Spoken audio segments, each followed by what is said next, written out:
Check the back seat. All right, come here. Check the back seat.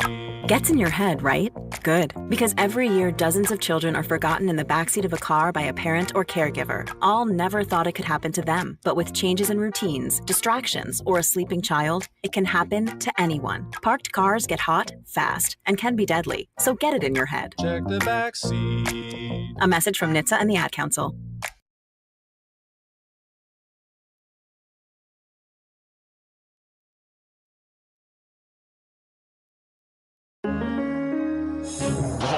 Crossover. Oh, killer crossover. Just crossover. It just crossed him over nastily. Another victim to the crossovers. Cross him up and sit him down. Time for the crossover, powered by Everlevel Concrete Repair and Omaha at everlevelconcrete.com. Can you be too emotional for winning a championship? Yes. Well, yes. Yes. Some people. Wow, really? For winning? What Yes. if you've worked so hard on it, you've spent your Yeah, I'd be entire crying life like a dedicated baby. to this, and then you finally do it? Okay, I wouldn't do Wailing. that. I would Wailing. cry. That's I what I would said. cry. Wailing. I That's over the top. The first time, at least, you should be allowed to celebrate however you want to celebrate.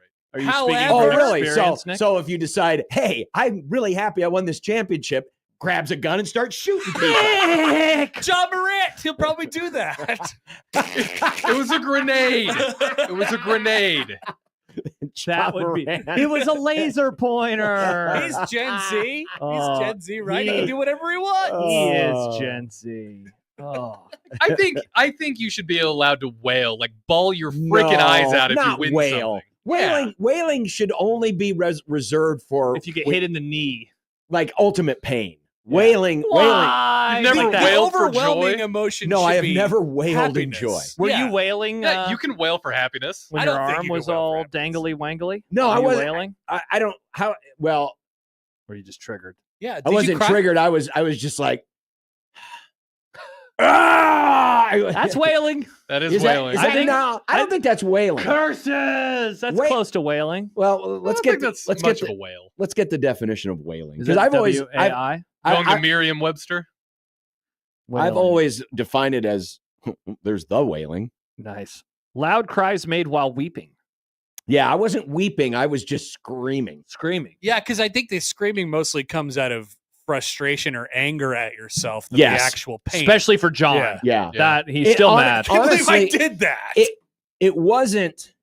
I don't want to say it didn't hurt, but it was more the realization that, oh crap, My life is over. my life's gonna suck for the next God knows how many months. All that flashed through right away. it did. Yeah. He was like, It I did. can't wait for football season. And then he got triggered at himself. Ugh. Don't think that way, John. Don't. Keena says Rory winning the Masters was almost wailing, and it seemed okay to me. Well, definitely didn't seem okay to It John. was? I just He thought wasn't he was wailing. crying. I Well, think it's okay if you win the pinnacle Now, of I'm not a big fan. if you of win the Roar. pinnacle of the thing that you're competing in, I think you should be allowed to wail. No But wailing. would you wail? Or would you I don't wail? know. It depends on what it's if the emotions overtake If you. you Like won radio, I'm not going to go in. I'm not going to go in We got a predetermined to Marconi. wail. Nick, Yeah. you're when, like, when you finally master this in stream video thing that you've been working on He's all getting week. very I mean, close. when you master it, will you wail? Probably not. question, But John. there's a difference between this silly little thing that I do during commercial breaks and like winning the World Series. Well, isn't creating this thing this like is your World Series. yeah? I hope this isn't. I hope I accomplish more. Is it like winning a wild card series? wild card Nick game. gets it. We start pouring champagne all over his head. Nice. That'd be exciting for you. How will we know What when it's is- mastered? What is Nick's World Series? Oh, Nick. I don't Nick know. wants I guess. to run Buying a music. house. I thought you wanted to run a music station. Oh, Is yeah. that not your goal anymore? I mean, yeah. I Because you would realize love that to do that. FM radio is stupid. No, because if I'm running an FM station, it would be awesome. Unless it's got us on it. Yes, that would be the only good FM music stations. You know, that's definitely still a goal of mine. So would you wail?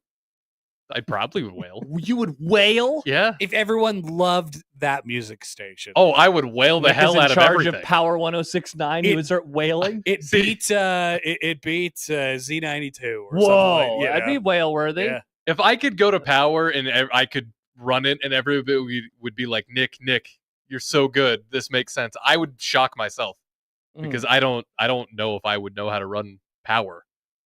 I don't think you would. Like, I would specifically like to run an FM rock station because that's my wheelhouse. I could do that.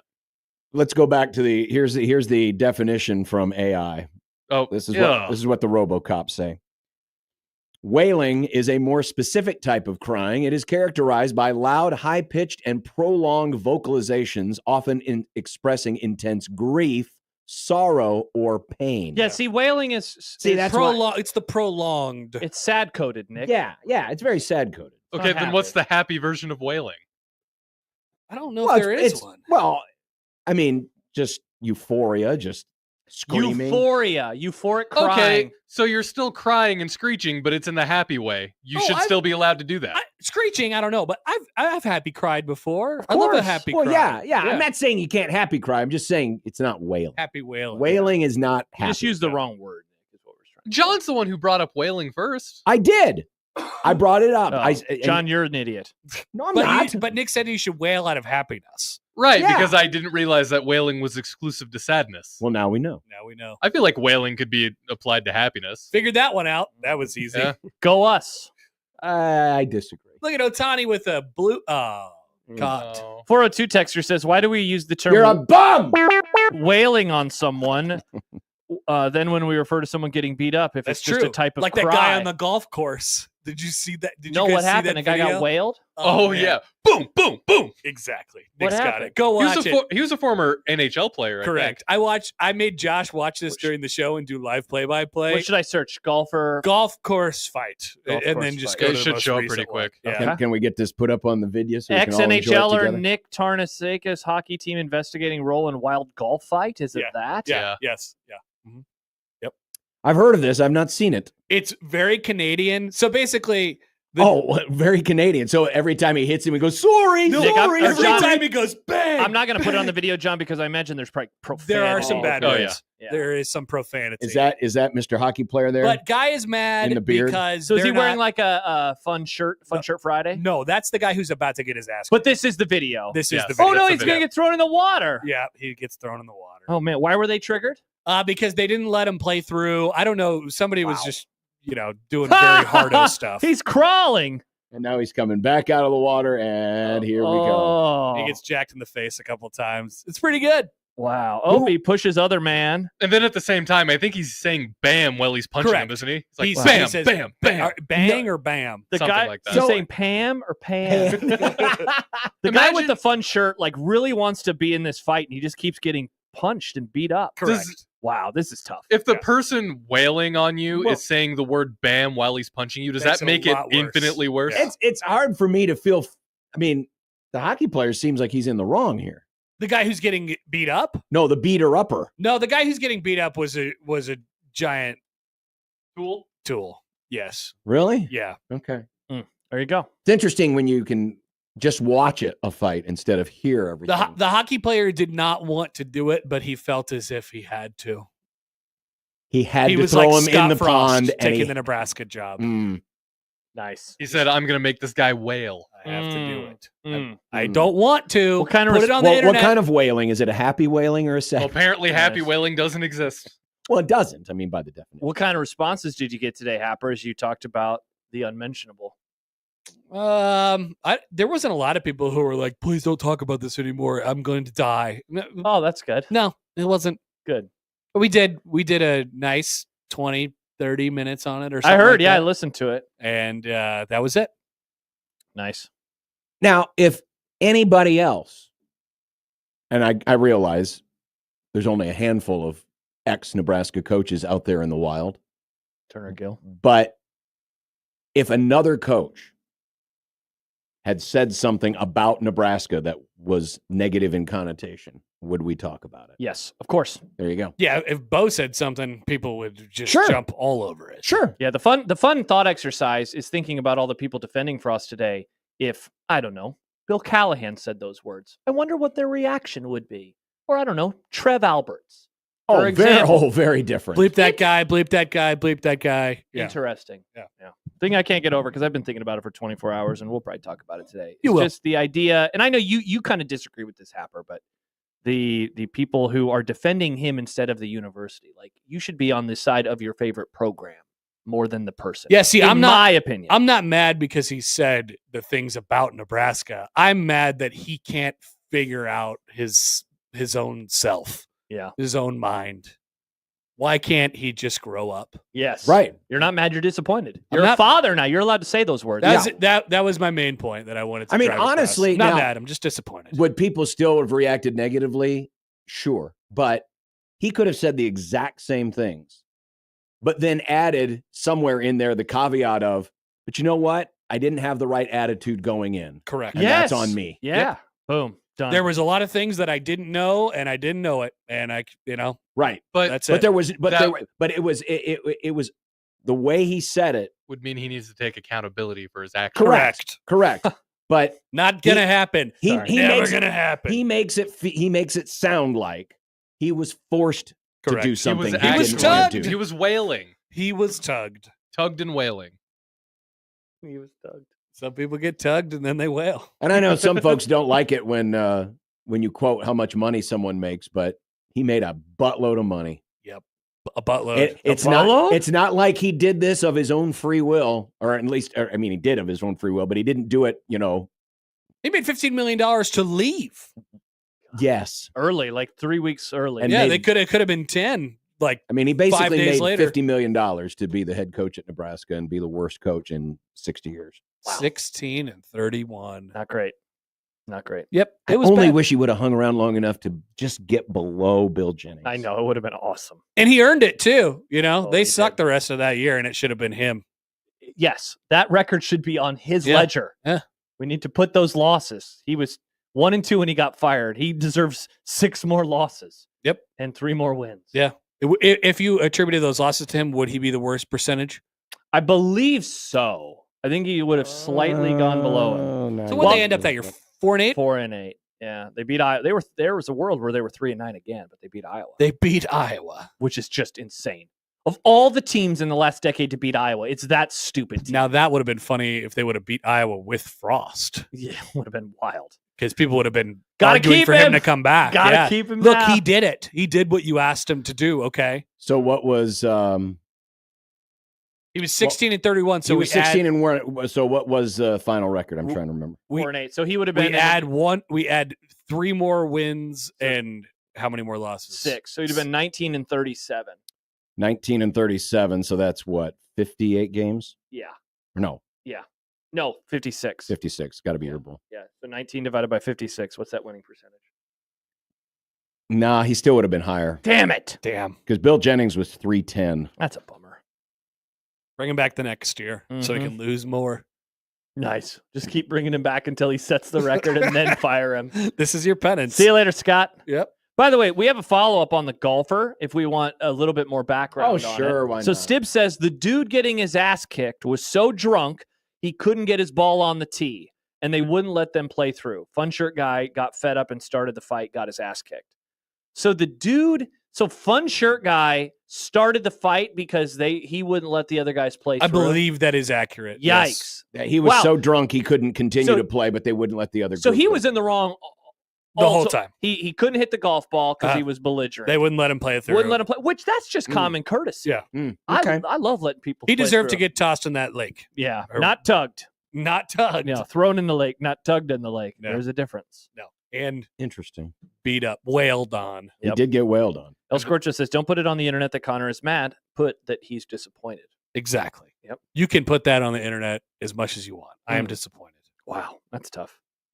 Never want to be disappointed, Nick. One day, No. maybe he'll wake up. Maybe he'll just randomly mature overnight one time. I feel like if it doesn't happen after you're 26, it's just not going to happen. That frontal lobe must be fried. You don't think people could get better? Of course they can. Can they? Yeah, they can. Absolutely. This is a deep conversation. I think some people can. I think some people can't, though. At a certain age, I think you are who you are. It's based on He's it's what, based on the 45? personality. I think anyone can change. Can if you they- change, John? Like, could you change? Of I could course. change. You Of could course. change. We all could change. What do you wish you were better at? Wailing. You wish you were a more emotional man, that you cried a little bit more? I don't need to be more emotional. I'm pretty emotional as it is. No, but in the other way. Yeah, in a more soft Evan way. Burrows, you suck. No. Yeah, and more Evan Burrows. No, how does I'm that? disappointed. Evan Burrows, I'm going to be patient with you. Evan Burrows, why are you doing that? Evan Burrows, it's not your fault. It's not your fault, Evan Burrows. These are ways you could change, Yes. John. Well, yes, those are ways. Yes, absolutely. I'm not saying I'm going to. Not going to happen. Mhm. I understand where you're coming from, I Evan will, Burrows. I will change when we start to get, speaking of accountability, when officials actually start being held accountable, true public accountability. How old is Scott Frost again? Probably upper 40s now. 45, 46, 47. Yeah, if you're that old and you still don't know how to do a basic thing like be accountable for your own actions and what you're doing with your own life, I think he's a goner. I'm going to guess that he's 49. He's 50. He was Wow. born in 1975. That's an even tougher. 50-year-old January Scott Frost. 4th. I think Interesting. I still birthday. think you can. Whew, close. I'm not saying he can. Close. It's all based on the individual. I don't think it's based on how old someone is. It's just based on the individual if they're willing to make certain fundamental changes. And now I agree. I think he could. I don't think he will. He definitely could. It wouldn't be that hard. No. You're pretty easy. In fact, I think it'd do him a lot of good. Yeah, he could He might find more peace in his life. He could make very small, minor adjustments, and then I think it would make him happier as a person overall. Fun being happy. Do you think? Are you asking if he's happy? Yeah, that's a good. He's question. happier. I think he's superficially happy. Deep down inside, though, I don't know. I think he goes home and he looks at his mansion and he's like, "This isn't what I hoped my life would be." Looks at the golden tea machine in the corner of the room. He's like, I don't even want to play it anymore. Yeah. At what I cost? don't know if he's truly happy. Wow, what a question. Now we're getting deep. Is Scott Frost truly happy? I wonder if he feels fulfilled. I remember there was a time Wright Thompson. You know who Wright Thompson Yeah. is? Great writer. Probably the best sports Is writer. he in related to America. Hunter S?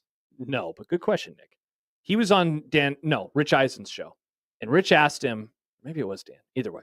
He goes, if you could ask Tiger Woods any question, what would you ask him? Because he wrote this really great profile on Tiger Woods a while ago. He goes, I'd ask him if he likes golf. And I was like, whoa. I never thought of that. Wow.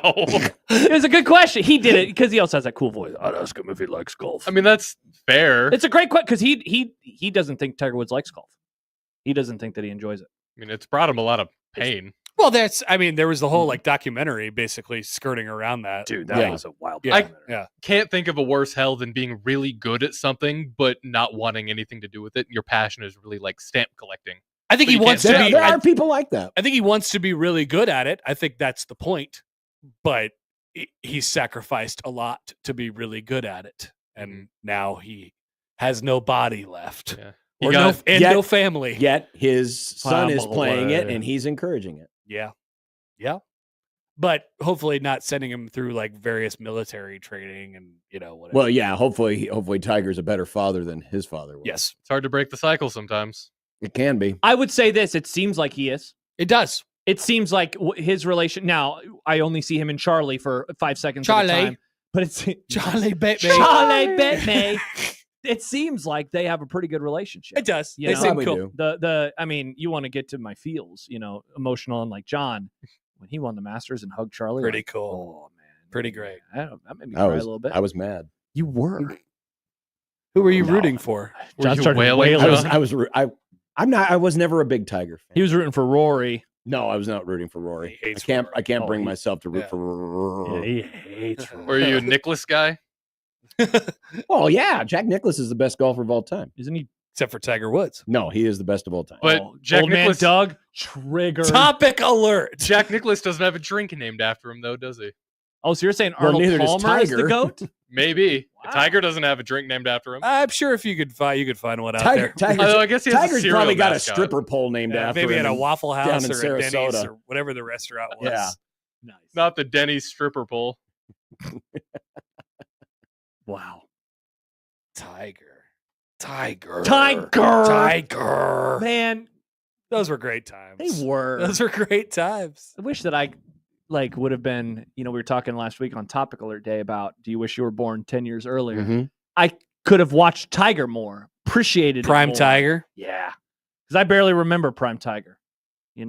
He's there in the ether, but I don't remember like sitting down and watching the 97 Masters. Yeah, no, not that early. Or even like the Tiger, end of Prime Tiger was like my intro to golf, though. I assume it was for most people. I remember his last major before the Masters one that he won in 19. I remember the 2008 U.S. Open. Yep. That was sick. Mm-hmm. That was great. Nicky could barely walk. Oh. And he won. He was he had a 14, keeled over the whole round. He had a 14-footer on hole 72 to force a playoff. And back then the U.S. Open playoff was a whole extra round. Whoa. Yeah. It was awesome. They should bring that back. They still do it. No, they don't. They got rid of that rule. They did? It's it's like a shootout now of like 3 holes, right? U.S. Open. And then they just keep going if it's still tied. Oh, man, that sucks. 2-hole aggregate, 17 and 18. If there's a tie, then it's sudden death. Boo. I loved that. I thought it was cool that they used to play a whole extra round of golf. Remember when It was great because it used to be on the middle of the day on a Monday. Mm-hmm. See, and that was the worst part of it. I missed the 5th round because I had to work, and it wasn't at a fun job like this. Sad. He would swing. He would just crumble to the ground. A lot of crumbling. A lot of crumbling. Mr. Crumble. There was probably some wailing going on. Oh, yeah. Probably. A different kind of wailing than the wailing that Elin did on him with the golf club. Wow. Nice. That was the car, right? Never. When he wailed away, when she wailed away on the car. At the car. Yeah. She never got him with the golf club, right? Just the I don't car? think so. I think it was just the car. Okay. Good. Probably for the best. That was a crazy day. Yeah. Yes, Hearing it was. about all of Isn't that Black Friday? Yeah. Wow. Yeah, So there was a Nebraska Nebraska. I think that was wasn't that the Restore the Order game? No. No, it it was was later than that. It was like 09, 08 or 09. Oh, was it then? Tiger Woods. I remember. It might have- I just remember it it was could have Black been the Friday. day that Alex Henry made the field goal. I thought it was a When was it? weekday. It was a Black Yeah, Friday. it was Black Friday. It was Black Friday? Okay. Oh. It was. Gosh, none of these stories have the actual date. All right, let's find it. Here we go. They divorced in 2010, so it had to have been 09. December, it was 09. So what it is, so she divorced him in December of 09, but it was Black Friday. Nebraska crushed Colorado that day on the road. No, they only won by 8. I thought it was game. like Or maybe it was- 45-17 or something. No, you're thinking of the next year. In the 09 year, they barely. Oh. Yeah. 2009, they beat Colorado 28-20. Josh, nice. Sorry. Good job. Do what I Was can. it 45-17 the next year? Yes. It Look was at something that. like that. Yeah. Yeah. They had a 21-7 halftime lead, Yeah, it was closer than it should have been for some reason. but then they put the game out of reach with an 80-yard drive in the fourth quarter that ended with a 7-yard touchdown run by Rex Burkhead. Restore the order, order restored. Yes. And the game was a little misleading because Colorado got a touchdown on the last play of the game. Oh, that's right. I remember Bo being pissed. Nice. Bo was pissed because Shocking. instead of Bo was pissed and instead of- Tiger Woods was instead of wailing? winning by 2 touchdowns, they only won by 8. You won a 1-score game, though. And then they Bo- played Texas. And they played Texas, and that went well. Mm, That was really cool. Did they lose to Texas? They did, Nick. they did famously. Crazy. very There was controversial play. 1 second that they put on the clock. Was that the game that Hank Hill helped Nebraska win? No, Nebraska they lost. did not win. They lost. So how could he help them win? Oh, that's right. My bad. I didn't know if it was based off See, of that. I was getting my wires crossed. in the King of the Hill universe, Nebraska was a better program. Yeah, those days are over. And that really never happened with Texas, that's for sure. No, We beat them one time. one One Well, in the- stupid time. in the One shot. In this era. in the Big 12, post Yeah, Big 12. Nobody era. cares about the 70s. No offense. I don't care about the 70 whatever Cotton Bowl. Why would I care about the 70 whatever The Cotton Bowl, look John? of disapproval on See, John's again, face. You people, and How I do dare mean you. you people, What do have you no mean? appreciation for history. I have an appreciation. I don't No, care you about- don't. You want to sacrifice Nebraska's first national championship for some stupid World Cup. Like a No, soccer. John, Josh Cup. just doesn't have a way to relate that to a personal life experience because he wasn't alive yet. He started caring about sports when he could be like, oh, I could look back on this day and know exactly what I did. Wait a second. They lost. Oh, wait, they lost it. Nebraska played Houston in the Cotton Bowl? Wow, in 1970 or 1980, yeah. I had no takes on that one. Is this the one? They lost at the last second. 1974. They beat them Yeah. 19-3. Wow, that program is badass. Make Yeah. programs like that It's a again. good program. Man, I think I'm going to do some Canva mock-ups of something like that for the football season. Nice. Man, retro stuff is so much better than today's Oh, stuff. retro stuff is good all of a sudden. So what is just it? Is it retro stuff good, retro stuff bad? Yeah, Josh likes the 70s. I or like Josh retro hates the stuff, but I 70s? hate when Nebraska wins in He the likes retro. some things from the 70s. I'm unable to beat the allegations that I'm a Husker hater, apparently. Mhm. Sad. You scum. They keep writing things. You rebel scum. Nice. What are you writing this week, Josh? Anything to click on? I did. I went to bed last night and I thought, do I want to write about this? And I decided no. But I've been working. You already did. I know. That's why I decided. Clicks. But I do like cliques. I did. I've been working on something that I've teased a little bit on the show that will be out over the weekend. It's my final hurrah into year 3 of Matt Rule, because I spoke with a guy who covered him at Temple and Sam Kahn, who covered him while he was at Baylor, about year 3. So I wanted to get some scuttlebutt. So Scuttlebutt boy. yeah. So I'm doing that, but Exciting. people aren't going to be. They're not going to be mad about it. Sounds like it's worth a click. Yeah, I would think so. So are you saying that you only want to write to get angry people come after? No, that's why I'm writing this very happy column. Oh. Positive boy. That's what people. Do you call want me. your columns to make people wail? I just want people to read them. I like it when people read I or think they'll read listen. them. Yeah, I think people will read them. people will come, Ray. The Nebraska fan base is somehow starved for Nebraska content, even though they get so much of it. Well, we got to keep giving it to them, Nick. Mhm. I'm here to give it to them. That's our job. It is. Our job is to service the fans. It's to tug the fans. Josh is servicing him, all right. What did you say, Service Nick? them, Brazy? Josh. Brazy. Brazy. Do you What's know about that mean? Brazy? Who? Is that just crazy with a B? It is. There was a Used while. the same way? There was a while in like the late 2010s, Gen Z thing. early 2020s. So like 4 years ago? Yep. It's a long time in internet speak, okay? Or like in the internet world, that's a long time. Things evolve. Okay. You dirtbags have been in third place for years. We invented the internet.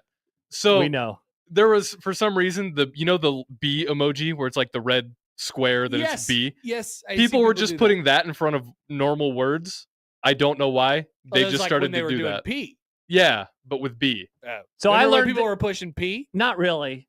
I learned this when Austin was sitting in last time, because when him and Nick get together, it's just a Gen Z It's incredible. circle tug is what it turns into. And they taught me about Brazy. Brazy. And I was like, That what is is... stupid as hell. And they would Yes, put it it in front is. of... So he'd be like, B. John. They just put the B in front of a name and call him B. John. It'd be Bon. Bon? Yeah. Bon. You're Bosch. You're Bonner Bapper. No, I'm not. Oh. No, I am not. The internet is a strange place. Charles That says, is what not the really. fuck? That cannot be a thing. Dave says, that's bum. Gen Wouldn't it Z be is- badum? No, Nick, right? You replaced the first letter? Yeah, you just replace the first letter with B. That's why you're Bond Bishop. What is this? is this idiot pig Latin? Kind of, yeah. I Chance mean, writes it's for sure. boneless wings, but with a B. It's for sure idiotic. The Yes. boneless. Oh, Idiot. Boneless Latin. Bings. I don't understand. I don't get it. Gen Z, I'm worried about you. Well, So all because nothing Your matters. brain is just this spewing is all out of your because they ears. discovered the B emoji. No, I don't know who started it. All Like right. it wasn't discovered. It's been known. I don't know. It started on some dark corner of the internet, then exploded. Welcome 'Cause it was to the weird. internet. Is it on? Exactly. What's that website where it teaches 4chan? you? No. Oh. D Bombs World. No. that the, doesn't exist the anymore. one where it teaches you about memes. Is Oh, there- know your meme. Know your meme. Let's see if there's a know your meme about the B.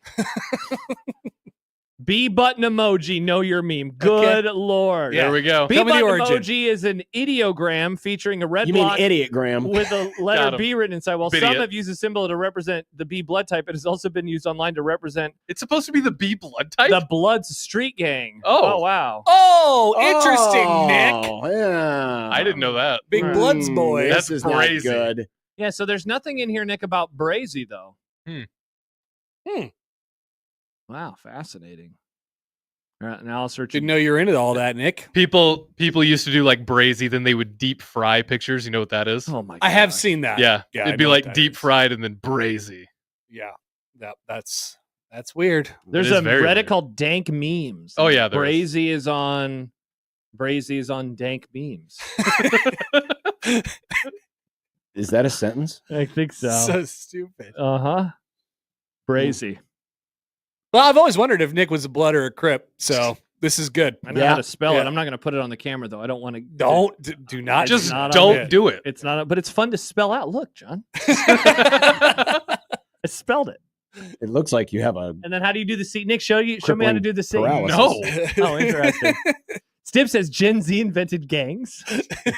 Yeah. That's exciting. We did for sure. CJ says, I swear Gen Z gets worse every day the more I hear Nope, about them. we've been worse the whole time. You're just discovering how worse we are. Yeah, it's Wow. bad. I wish I didn't discover it. So are we gonna? Is Gen Alpha just gonna be the ultimate woke? Yeah, they are so much worse than us. Oh, what do they? Do they say brazy? I don't think they use words.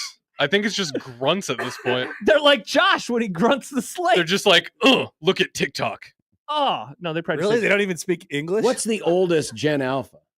Well, my brother is 12. He was born in 2013. That's got to be Alpha, right? Gen Alpha, early 2010s. Yeah, So and it goes So through they're right now. So like 15 years old. mid 2020s. Your daughter, Gen Alpha. Well, she might be the other Gen after Alpha, though. No, it says until mid 2020s. Whoa. Yeah, because a generation's usually Wait, about let's see. 18 to 20 years. Generation Beta is 2025 to 2039. So we are now in the beta zone. So she's Gen A B. Yeah, she's Gen Alpha B. Crazy. Or she's Gen B A. At this point, the way things are segment, they're probably going to be like 4 different versions of Gen Alpha. Chance says oldest Gen Alpha is a sophomore in high school. What do you think Tough. What do you think the Gen Zers are going to be triggered about in like 5 years? You know, like you guys got to get old and crotchety at some point. What are you guys going to be mad at? Well, I hate AI, and a lot of Gen Z hate AI. Gen Z hates AI. Not everyone, but a lot of Don't some of you use it to spell check? Yeah, Instead in of school. just the squiggly lines underneath the words, that's spell check. the very AI is the very first thing that I am very angry about in an Nice. old man kind of way. That's exciting. Cool. So AI is for sure one of them. Doesn't Gen Z use AI to pass college? Yup, sure do. Get to cheat like a normal person by making the periods a little bit bigger in your paper. Yeah, double 1.25. How space. are you guys cheating on papers? What was your generation doing with your looking over the people's Looking over their folders? shoulders. Yeah. Wow. But like if you Or wanted to having cheat people- on a paper, what would you Well, do? that's other people would do it for you. John, when you were The in OG, you'd hire somebody to write Yeah. your paper. When you were in Wow. school, did the kids put up folder barriers around their papers A while few- they were writing A them? few kids did. I always thought that was lame because it's like I wasn't gonna cheat off of you, but now I kind of want to. Did they do it for you? there were a couple that I can remember a couple people doing it. The biggest sense of solidarity my class had ever had was there was this really hard chemistry test. No, it was physics. There was this really hard physics test, and there were 2 separate physics classes. Crazy. So the teacher would switch around the questions, but it was the same questions, just in a different order. Oh, that is diabolical. So the first class, they had like the TI 84 whatever calculators. They would just straight up write the answers in there because you could have a calculator, and then they would let one of us in the second class borrow that calculator. Whoa. Because I knew enough to where like I knew it was switched. I knew what answer belonged where though. I just had to find it. Wow. Yeah, Dude. and that's how I passed. I mean, in a way, it's kind of like he ate Excuse the me, whole wheel call the of cheese. police. Yeah. Cops. Yeah. Listen, Come arrest Nick. I barely passed. This was physics, high all school, right? Nick, or college? High school. Okay. This wasn't at Iowa Western where you got a degree from? No. Iowa Western? Okay. I took physics in high school because I wanted to do the projects, the engineering projects, which I was great at, and those were fun. But then the rest of the class was all just math, and I hated it. I wanted to die. Did you guys ever write answers on your hand? No, teachers were very sly to that. Yeah, I mean, that's pretty old school. Some teachers Been around would, for a while. Some teachers would be like, all right, you can use one note card during the test. And then people would write every answer as small as they possibly Yeah, I could. remember we could do the note card. I think that we were told, though, we had to write on it because you couldn't print something in like a size 4 font. So you'd have to write it. Yeah. Wow. D'Lo says, and that's how you pass physics and end up producing radio. Hey! We're very smart here. I was good at chemistry. Just Turns not out you physics. didn't need any of that physics. No, you really didn't. I was horrible at all this science. I just wanted to do the projects. It was great. I could make an egg fall without cracking. I Wow. could make straw bridge. I think I did. Okay, I was horrible at the bridge at the tooth. We did it with toothpicks. I was horrible at that, but we did the egg thing, and mine didn't crack. Did you ever do this? I don't remember this. I did drop it from like 2 stories up. Yeah. Oh yeah, we did. But I don't remember how I did. Did you guys ever dissect stuff? Oh yeah, 7th grade. Yep. I think we had a frog. Our teacher was like, she thought it was gross, so I never dissected anything. Wow. We dissected giant worms, frogs, crawfish. Probably something. Yeah, crawfish. Yeah. I made the crawfish talk like Mr. Krabs, and the teacher looked at me like he wanted to kill me. Well, he hated it. Not the first time anyone's done that. Am I right? You made the crawfish talk like he was Mr. Krabs, like you took over his body and I just was moved playing the with him. I didn't move the mouth. I just the arms. That Oh, was enough. I see. Gotcha. SpongeBob, me boy. That actually sounds funny, Nick. Thank you, John. I probably would have laughed. If I would have been your teacher, I would have approved. Mr. Keegan had a horrible sense of humor. Sounds like it. It's like Mr. Casey we situation. We also know who. No, else Mr. did that. Casey's actually cooler than Mr. Keegan. Wow. Whoa. Mr. Casey threw a football at your head. Yeah, I know, but Mr. Casey was cool most of the time. Mr. Keegan just kind of sucked. Damn. He was just an angry man, you know? Tough look from Mr. Keegan. Keegan is a Gen Alpha first name. Is it? A lot of Keegans. A lot of Keegans out there. There are a few Keegans out there. Mm-hmm. Well, it's Keegan Michael Key. That's wow. Good pull, John. He's my Keegan Gen, Bradley? He's my Gen. Is He's he? a Gen X, yeah. That's a bummer. Oh, but he's funny, Josh. 54. Yeah. Wow. Born the same year as you, John. March 22nd, 1971. He's older than me. Slightly older than John. And he's a Keegan. He's funny. You ever think about people who you are just as old as, and you're like, wow, that person's old. And then it turns out you're old at the same time. The person I always think about, because he was born like 3 weeks after me, is Kevin Durant. And just like, whoa, how much that guy's old. Yeah, his life is so much different than mine. I'm slightly older than him, though. Take that, KD. Yeah. If you guys went to the same school, you'd be like, I'm older, so Yeah. you get picked first. Exactly. Yeah. I had a birthday party before you did, Kevin. Mhm. Who's the most famous person born in your birth year? Wow, great question. This would have been a good topic alert. I mean, God, Kevin Durant. He's pretty famous. Is We there go. a famous musician? When was Katy Perry born? I think Katy Perry and I are similar age. All right, I found celebrities born in 1997. Ooh, I got some good ones. We have Kylie Jenner. We have somebody named Flamingo who's a Roblox star. I didn't know you could be a Roblox star. Are you on this famous birthdays website? Yeah. This is garbage. Jake Paul. All right, never mind. I'm It is going not off this Kevin website. Durant. I think, okay, who's more famous? Sydney Sweeney. Well, I got 3 options for you. Who is the most famous out of Emma Stone, Rihanna, or Adele? Probably Adele. Probably Adele. I think it's Adele. John, do you know who Adele is? I've heard of her. Hello. From the other side. I think it's her. Well, I've got Simone Biles was born in 1997. She is probably your answer, Nick.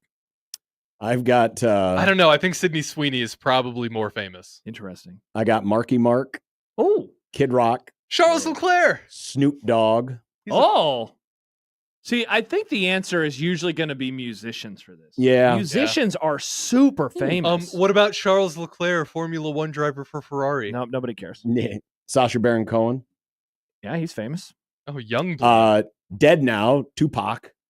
Max Verstappen. At least that's what people think. Yeah, Tupac might be alive, John. Do you think? He's in Italy. Serious question. Max Verstappen in 97. Do you think?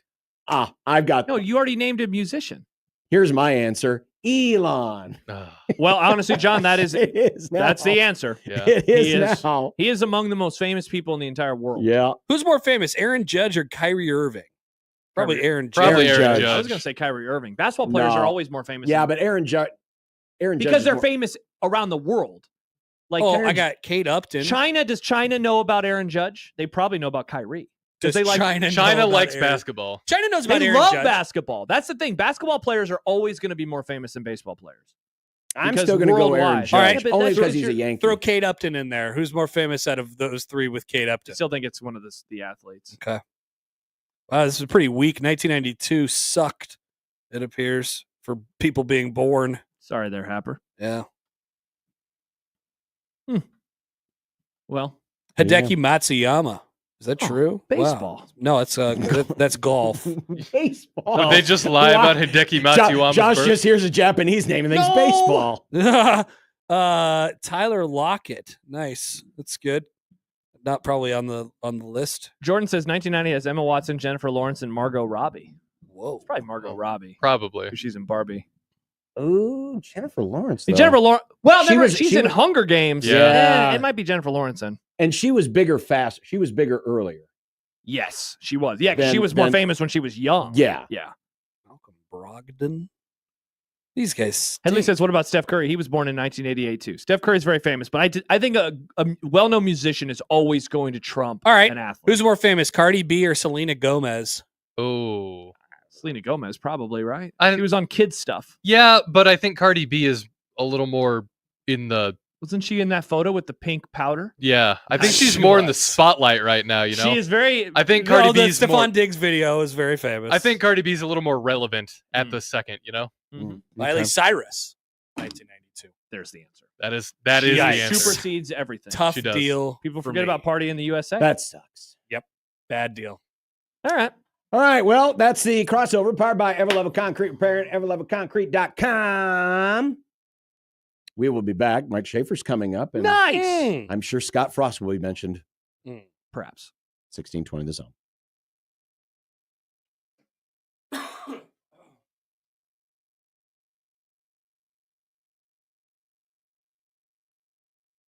A hot and humid Wednesday ahead. Expect partly to mostly sunny skies. Small chance of a pop-up shower or storm, though most stay dry. Highs around 90. I'm meteorologist Sean Everson from KETV Newswatch 7.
N.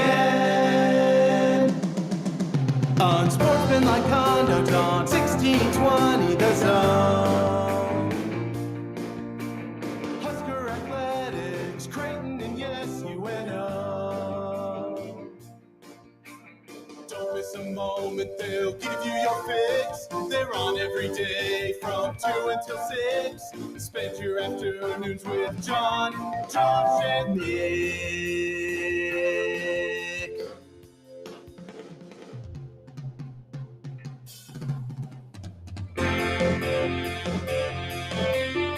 John, Josh, and Nick. They'll show you what sports talk. See, instead of being angry about the Dodgers, try being more emotional in the other way about the Dodgers. Dodgers, please do better. You're making me sad, Dodgers. I want to cry today. You're going to make me happy, not happy whale. Unsportsmanlike conduct on 1620 The Zone. Husker Athletics, Creighton, and yes, UNO. Somebody kill the Brewers, please. What's going on? So tell me. I don't know You mean anything somebody about unalive the Brewers, John? Think Nice. about the algo. So are the Brewers in first place? No, we are still in first place. Then why are you triggered?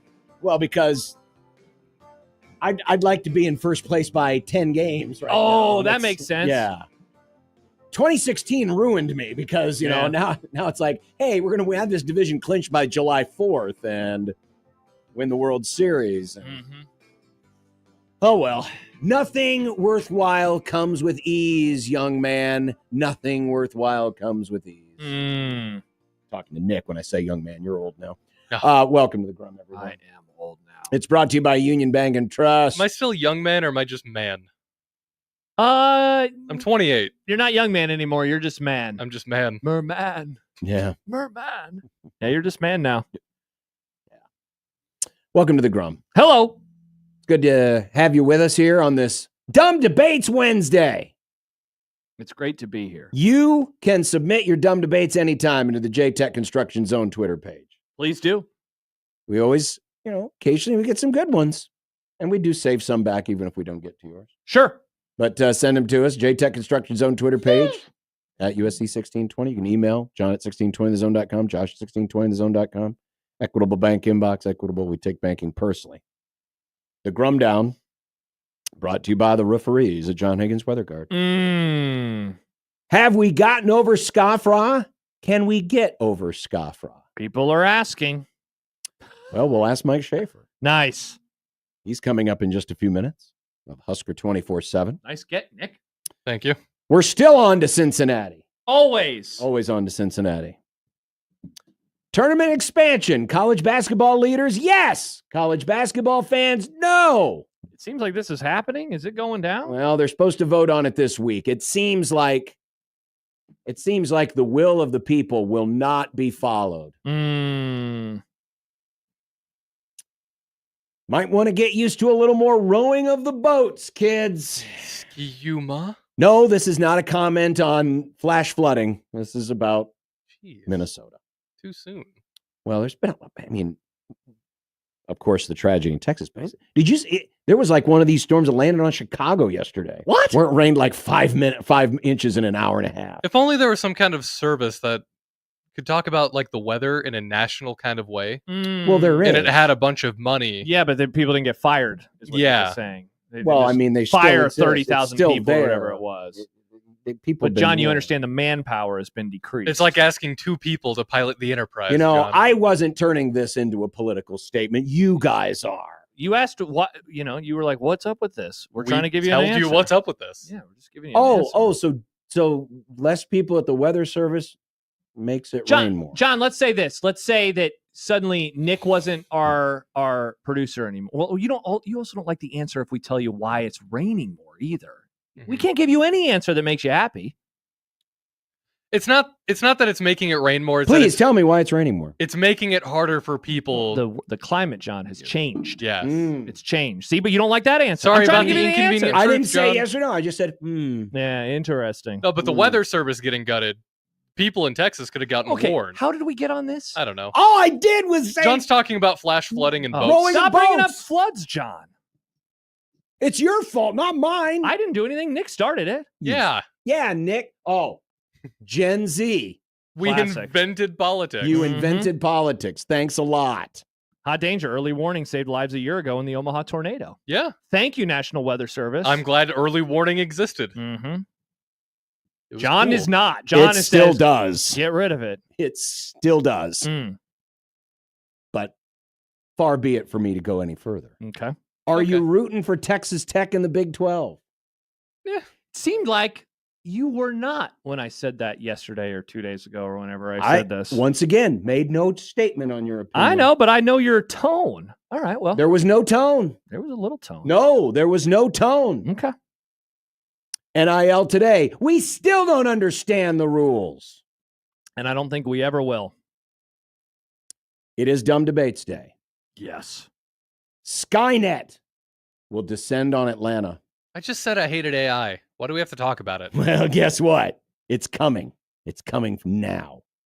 And we're making a list and checking it twice, maybe 2 or 3 times, maybe 4. It is list season. Man, I don't know like 4 of these things. I'm curious to see where we're going today. Well, so Skynet is the bad thing from Terminator. No, I know that. I know that. I don't know what's going on with Atlanta, though. And I don't know what making a list. I mean, I guess list season. Is it just there's another list season? It's another list. Okay. It's another list. Okay.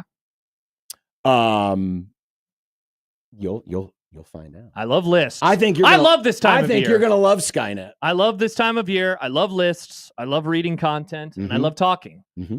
So that's what I'm going to do today. And that's what we'll do with all of you. 402-951-1620. That's the hotline presented by Prairie Flower Casino. And I also mention, of course, the Twitter feed at USC 1620, which you can send us your dumb debates. Please do. Got a couple of interesting ones today that I look forward to debating. And I came up with one on my own that I look forward to debating today during Dumb Debates. Someone who also enjoys Dumb Debates is Mike Schaefer. Yes.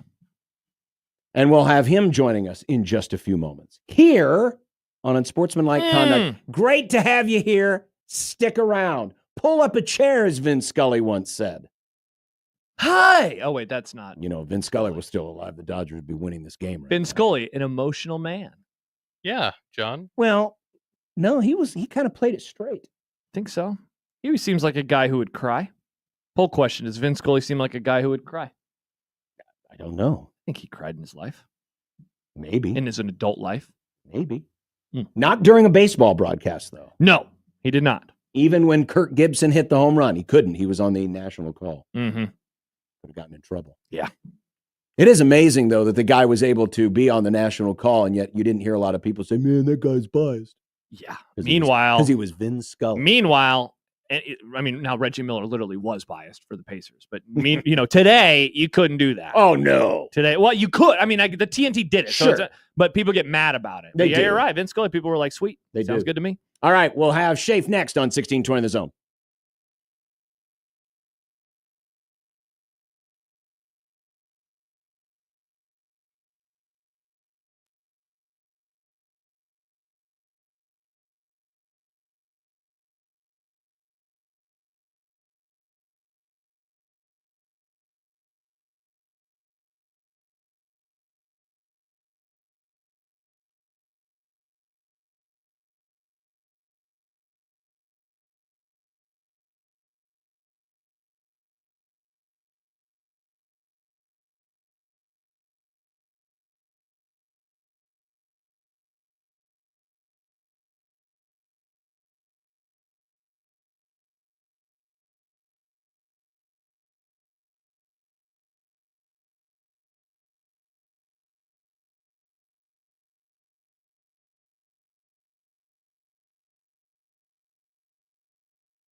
With UBT, you've got total control over your money.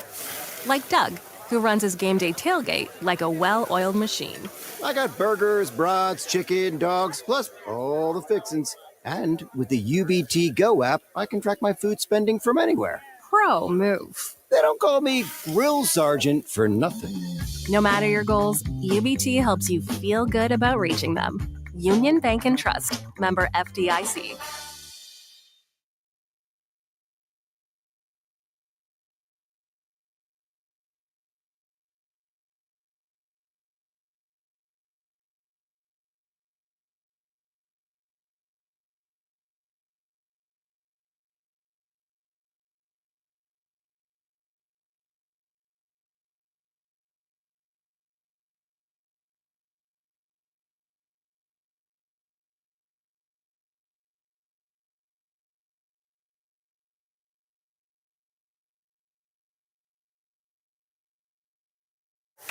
With UBT, you've got total control over your money. Like Doug, who runs his game day tailgate like a well-oiled machine. I got burgers, brats, chicken, dogs, plus all the fixins. And with the UBT Go app, I can track my food spending from anywhere. Pro move. They don't call me Grill Sergeant for nothing. No matter your goals, UBT helps you feel good about reaching them. Union Bank and Trust. Member FDIC.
Eat up, buddy.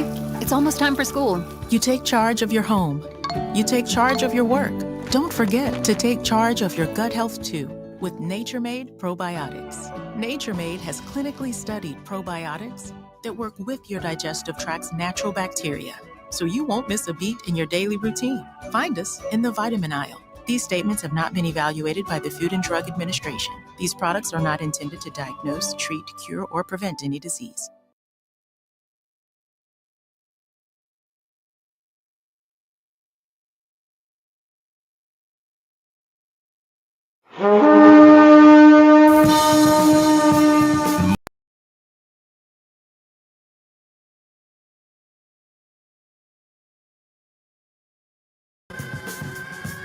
Mike Schaefer. I think the issues here are largely football related. Mike Schaefer.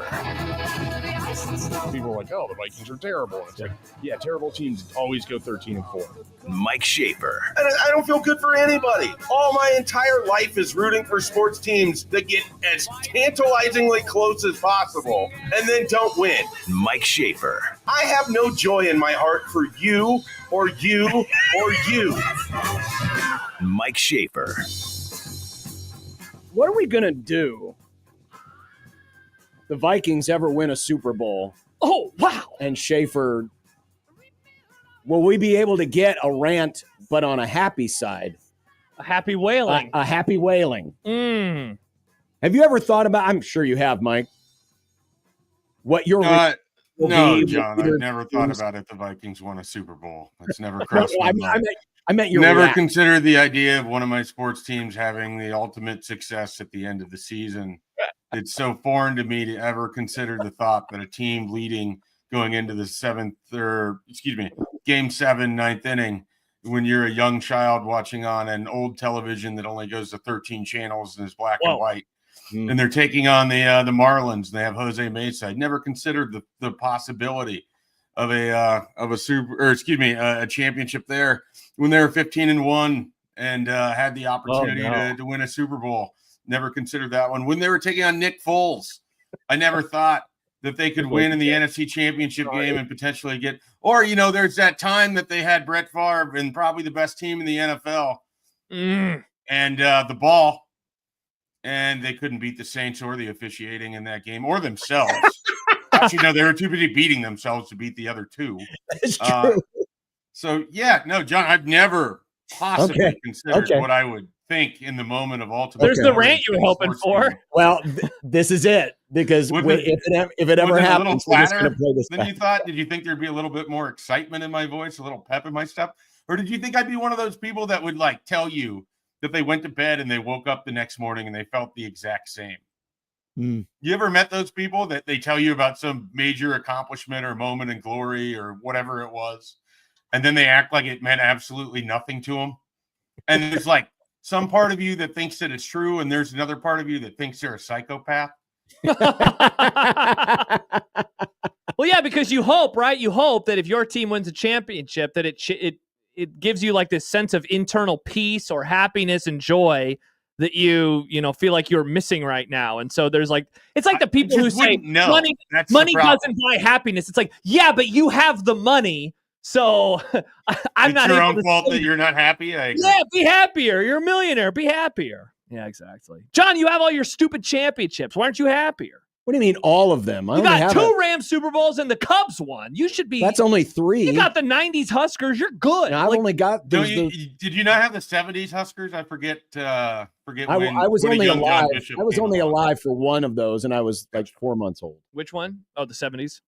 71. Yeah, and Josh is trying to take away the 1971 and give it to the World Cup. Even around. Who cares? I don't mean to usurp your radio show with my own questions that I bring from the message Please board. Go for it. I do feel like this is a good question for John specifically. Josh, you won't be able to offer a lot here. Well, I mean, you can, but not to the crux of it.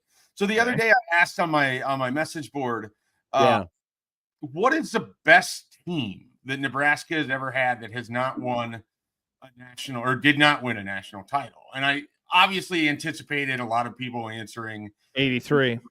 For me, in my lifetime, it's either 93 or 99.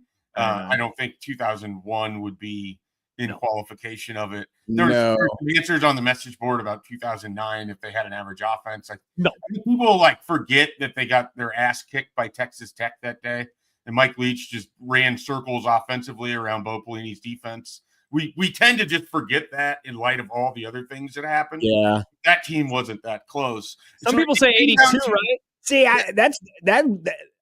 I think I would go 82 over 83. Top to bottom team. Because 83, I mean that offense matured and hit. I mean, that was peak Osborne. Oof, they were good in terms of offense. But the defense wasn't great. No. Which is interesting because the very next year they had one of the best defenses in the country. So that team kind of matured into its own. 82, though, had good on both sides of the ball. Had that same group. Also had Roger Craig. Also had good Lord, Dave Remington. Wow. So I vote 82 is the best Nebraska team not to win a title because that was also the team that got screwed because Joe Paterno paid off the refs. So one of the things that fascinates me about the 83 team is after all of the people that were sort of how can you even ask this question? It's clearly the 83 that lost on the tip 2-point conversion, yada, yada, yada. You go back and you look, they only played 2 ranked teams that entire year, their first game and their last game. The rest of that schedule, even Oklahoma was pretty. They were mediocre, average, but they're average for what you think of Oklahoma and that. Stretch. That was probably if it was it was one of Barry Switzer's worst teams. Yeah. I mean, which is not saying it was a bad team, but no, you're right because the 82 team had. I mean, 82. I just looked at it. It had a lot of ranked teams. 82. they lost to Penn State again, screw job. But Beat then Auburn. they went to Auburn the next week and absolutely destroyed them 41-7 on their home field. Beat Oklahoma. Beat Oklahoma, which was a good Oklahoma Beat team. LSU. So would they have played if let's say they win the Penn State game and the rest of the season happens? They still go to the Orange Bowl. Does the Orange Bowl find a way to get? So Georgia was the team that Penn State beat for the title. Do they find a way to match that up, or does Nebraska still only play LSU? I've never thought of that. Who they would have been matched up with, because you have to go back to the archaic bowl system method that we've all forgotten about at this point in our lives. You know what could have happened? They could have rematched him against Penn State in the Orange Bowl. Oh, that'd be interesting. I'm not saying that would have happened, but I'm just thinking, because there was all sorts of politicking. Because so let's pretend like the screw job doesn't happen. Let's pretend that they hold him. They hold him at the end of the game. It was a great game. Yep. It was. I mean, Nebraska scored with 2 minutes to go or something like that. I think there's a chance they rematch him against Penn State. Yeah. Because Georgia was tied into the Sugar Bowl. Georgia had to go to the Sugar Bowl. Nebraska had to go to the Orange Bowl. Exactly. Yeah. They might have rematched. And Penn State was an independent, right? Like they could have. Yes, Penn State could go anywhere. And is that why they went to the Sugar Bowl? Because they wanted because that was a 1 versus 2 game. Yeah. So they wanted a 1 versus 2 game. Yeah. Interesting. Yeah, they could have rematched him against Penn State. So no consideration for 99 or 93. Probably not 93. 99's probably, it's up there. The joke on the message board is that 99 beat every team on their schedule. That was a joke on the on the message board because of the Big 12 championship game where they got the revenge against Texas. Yeah. 93 is, I mean, obviously they won all those games, but a lot of them were close. Yeah, I mean, the 93 team, it was a good team, and certainly it probably should have won that game if it had not been for, again, some weird officiating. But, yeah, I never got the impression that 93 team was like this juggernaut. Yeah. They were Wasn't maturing. That the refuse to lose team? Yeah, well, that was the next year. No, next year was unfinished business. Because remember, then they crossed off the and it was finished business. Yeah. 93 was a fun team because it was flawed, but it found ways to win, Shape, did anyone on the message board say 2010? Because I think top to bottom, 2010 was better than 2009. No, I don't think so. There was some hey, what if Taylor Martinez never redshirted? They would have had a gadget offense in 2009 to go with that defense. But I still think that ignores the Texas Tech game too much for my liking. But even if you did that, they still would have went 12-1. I don't know, assuming that they don't fumble 37 times against Iowa State and make Paul Rhodes so proud in his post-game speech. No, I think almost all the answers were some form of 82, 83, 93, 99, 2009.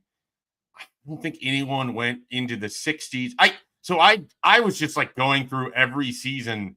There was a year where Nebraska went 10-1 or something in 1965 that I didn't know. I had no idea that had occurred. Didn't they have a couple seasons where they were no knowledge of the 60s decade for Nebraska. Yeah, the 65 team was undefeated and they lost to Alabama in the Orange Bowl. Right. And that happened a couple times, right? Or no, that was the only undefeated team. Okay.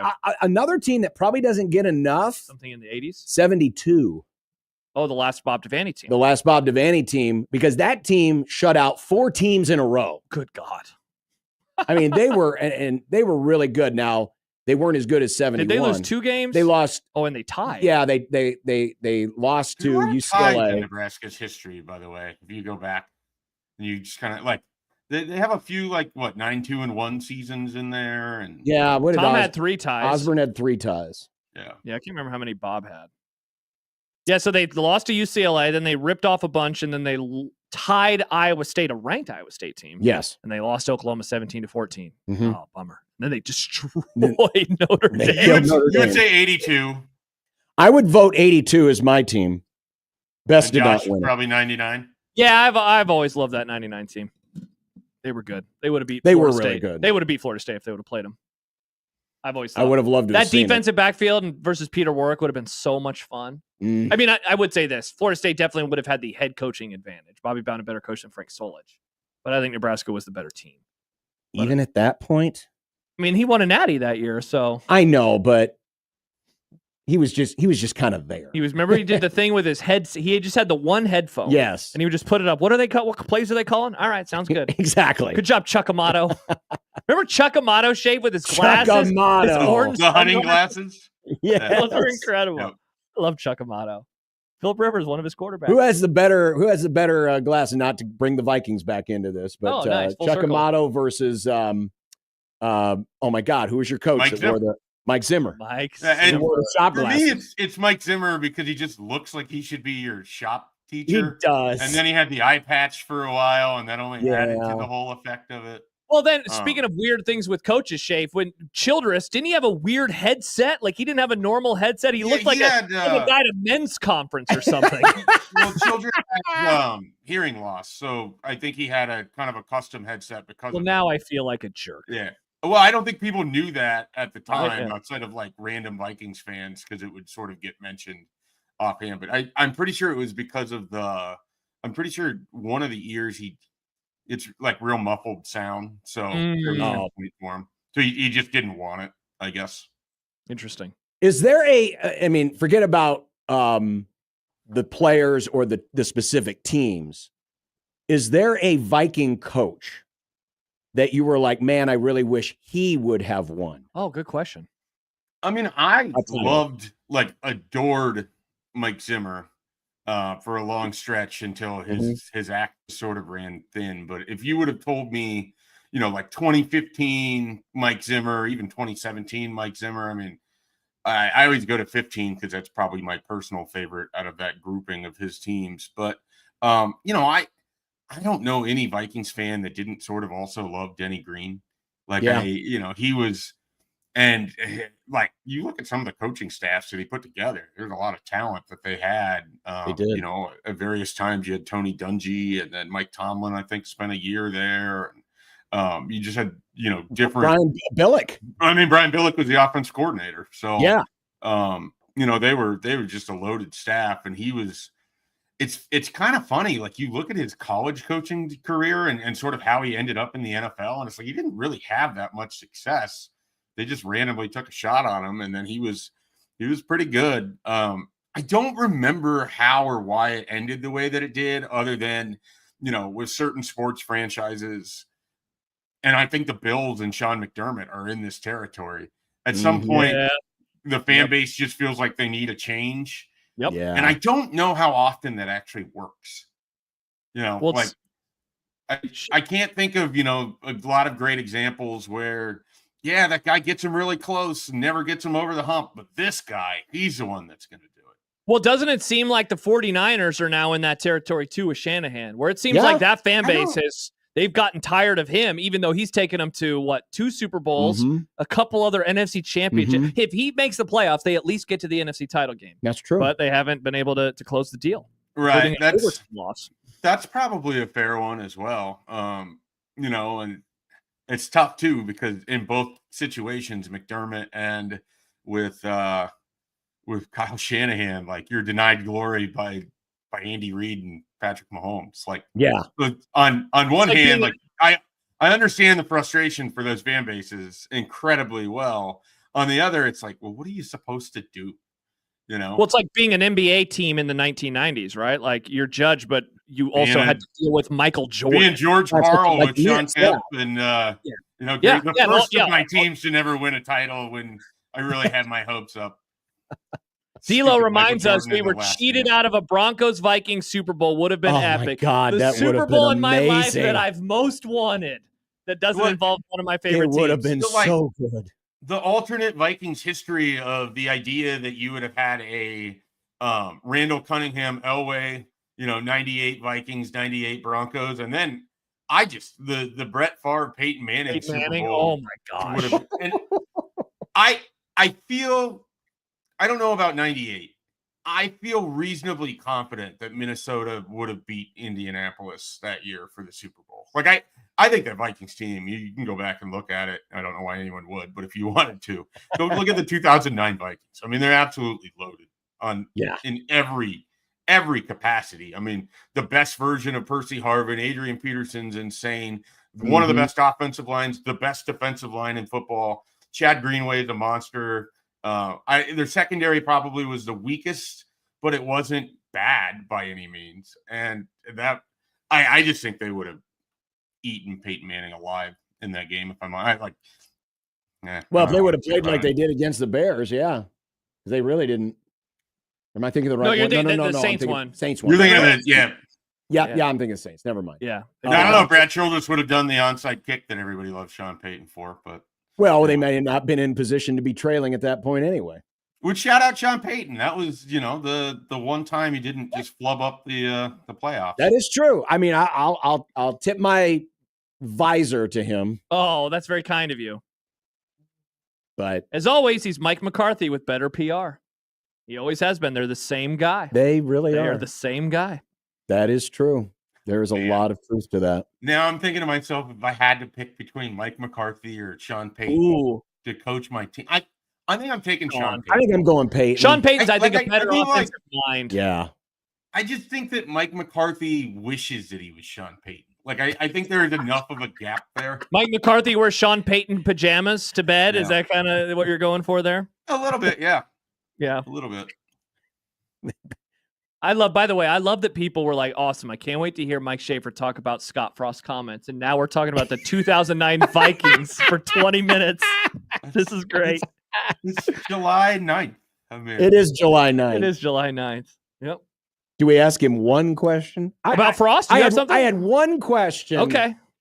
That I'm curious, because I mean, it's an open question to anybody. But given what was said, if there should be any grace given to Scott Frost, what should it be? I mean, I don't know that there is. I just think he's had multiple opportunities to at least own some part of what went wrong at Nebraska. And I don't think he's needed to say that he was 100% the problem. And I think that he could make a valid argument that he was wrong for Nebraska and Nebraska was wrong for him. But he never does that. He never accepts any responsibility of his own tenure here. And whether it's sort of this idea that he felt like there was forces that were against him from the beginning, which is completely erroneous, or that he didn't have the right or best opportunity or whatever it was. I just, I don't think it'd be that hard to just get up there. And this didn't happen in front of all the rest of the media. This was a side room conversation with the Athletic. So, I mean, he had, and the Dennis Dodd interview exists where he went and had breakfast. And I don't have like this massive problem with Scott Frost feeling like things didn't go right at Nebraska and Nebraska was culpable to a degree.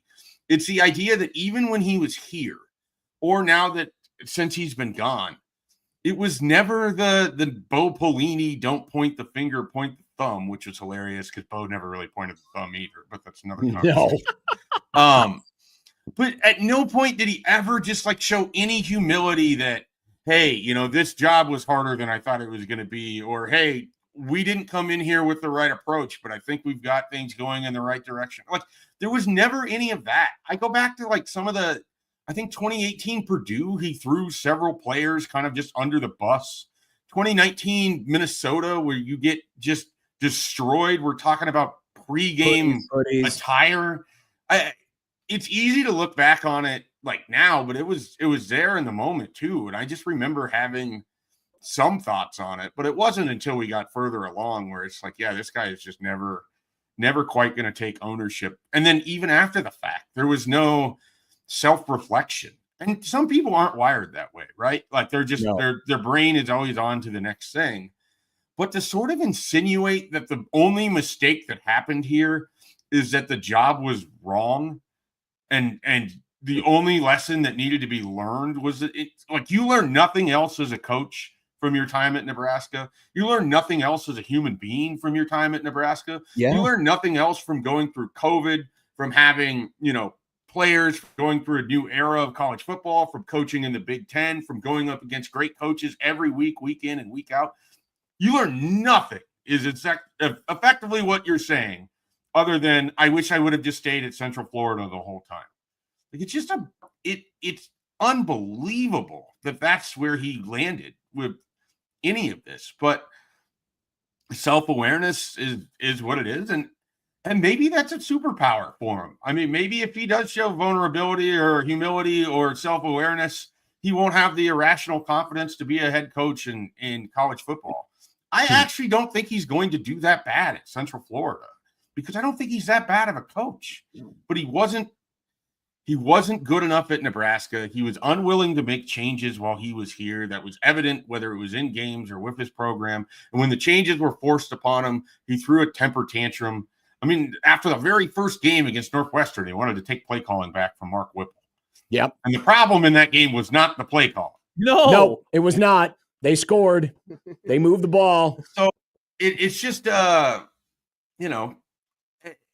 whatever happens in his career, it does make you wonder if he has a ceiling above him, because I can't imagine Nick Saban looking at his tenure at the Dolphins and saying, bingo, well, it was my lesson here is don't take the wrong job. No, he went there and he learned about what happened in the NFL. I mean, we've heard Matt Rule talk about that. Sure. And I think that should matter. And again, the wins and everything have to show up for Matt Rule, but you could not draw two wildly different coaches in their approach to many, many different things than Scott Frost and Matt Rule. And that was evident. I couldn't agree more. Could not agree more. I'm sure a lot of folks at UCF are probably pumping their fists saying, yeah, you tell them, coach, we love you. We're glad that you're here. But if I'm Terry Mohair, the athletic director, I'm a little concerned because again, the only thing you take from a 4-year tenure that led to your worst record ever is, I just took the wrong job. It's like, really? You didn't learn anything else? Heck, he could have even been glib, Frost could have, and said, yeah, don't onside kick up by 2 touchdowns. That's a good lesson. Seriously. Yeah. I mean, it implies that, hey, everything I did was just fine. It was the job that made the record what it was. That's not accountability. And you got to have that in leadership. Have to. Yeah, no doubt about it. Mike Schaefer of Husker 24/7. Always a good conversation. Yes, it was. I enjoyed the look back at old school Vikings. Husker football And old school Viking. Old school Viking football. And also your question that set him off on a 3-minute answer about not having any sports joy. This was good stuff, Shafe. That's good stuff. I will. I'll see if I can come up with another just random topic to start the interview next week as we work our way through July. That's a good idea. Goal. I wish you would have been alive for the Jerry Burns era of Vikings football, because I liked Jerry Burns. He was. Let's see. So that was that like the 80s? Mid to late 80s. Yeah. Yeah. It was like 80, Bud Grant, right? Yeah. Yeah. It was like 85 to 89. Because you didn't probably care as much for the Bud Grant era because the Vikings and Rams would play. And they were, and that was like very, very, very early in my fandom. And by the time I was really aware of it, the Vikings had kind of fallen off. But listen, I always liked Bud Grant. Mm-hmm. What a guy! What a guy indeed. Best garage sales in Minnesota, they say. Yep. When he walked out on that field for that playoff game in sub-zero conditions with a polo shirt on, I marked out. I was like, that man is a badass right there. Mike Schaefer of Husker 24/7. Have a good one, Shafe. Bye, Shafe. See you guys. All right. A little bit more on Cincinnati. By the way, our Frost poll. Remember our Frost poll from yesterday? Frost poll. 66% say they weren't going to root for Frost anyway. 18% have changed their minds and said, nope, not rooting for him anymore. Only 16% say that they are still rooting for Scott Frost at UCF. Strange. That's not a lot. No, it's definitely smaller than it would have been, 48 hours ago. Agreed. Uh-huh. Agreed. We'll continue on 1620 The Zone.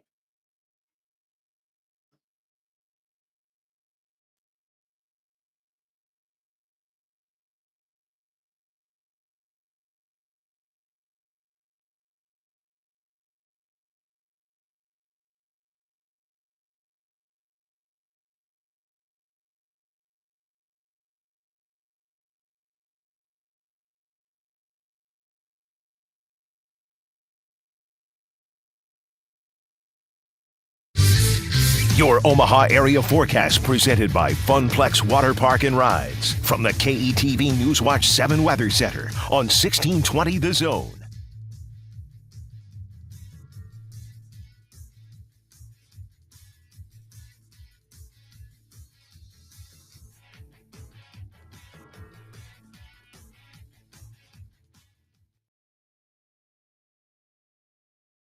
Host is roasting every morning.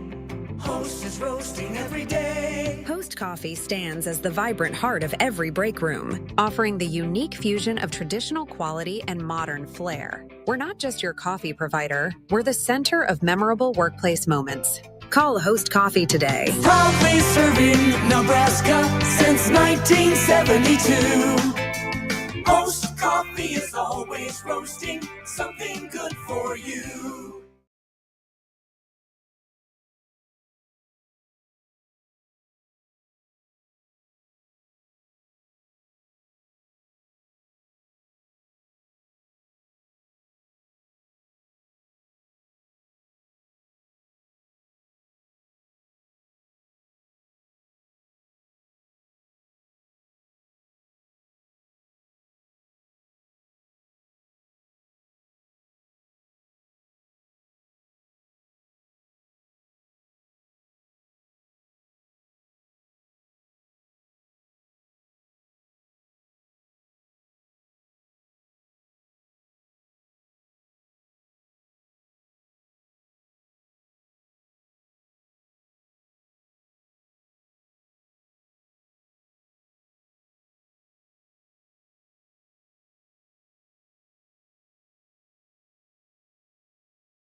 $16.20 The Zone's Unsportsmanlike Conduct, brought to you by a great friend of the program, Union Bank and Trust.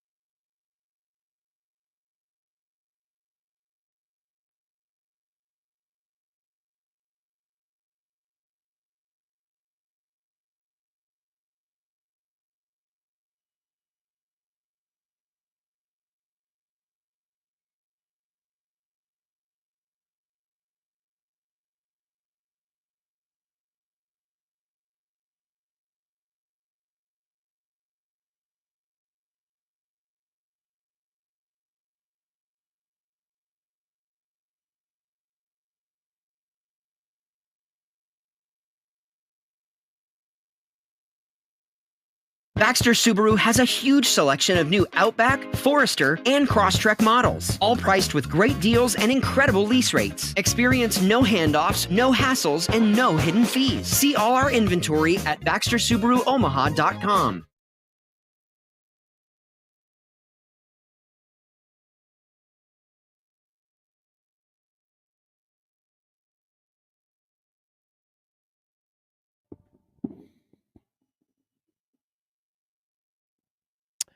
By the way, today at the Big 12 Media Days, it was Coach Prime Day. Remember Coach Prime? Oh, I remember. Are we going to poop on Prime? Well, kind of. Oh. You don't have to play the Okay. He was asked a question today by The Athletic, according to Brett McMurphy. What lessons did you learn about taking the Nebraska? No. And he refused to answer. He said, "You going to be on that bull junk?" So apparently he's still got a rivalry with The Athletic. Weren't they the ones that asked him the question last year that got him all triggered at his Colorado Media Day? I don't Somebody remember. did. So, no, it was a CBS reporter. Yeah, because up in I thought it was very fair. If anything, he was kind of more forgiving of the Colorado Deion experience than any other national people. Yeah. You know? I don't like that he said bull junk. I think That's it would kind of be his more name. PG to say BS instead of if you're on that bull junk. Well, that's his phrase. He's the only person I've ever heard him use bull junk. Feels pretty explicit. Well, I mean, it's his dadgummit. Tom Osborne used to say dadgummit. This is Deion's dadgummit.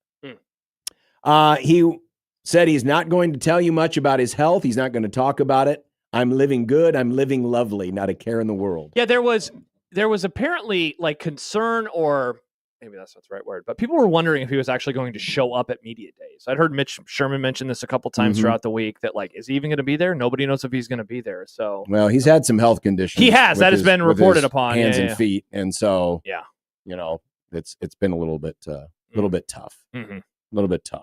Yeah, but we're on to Cincinnati.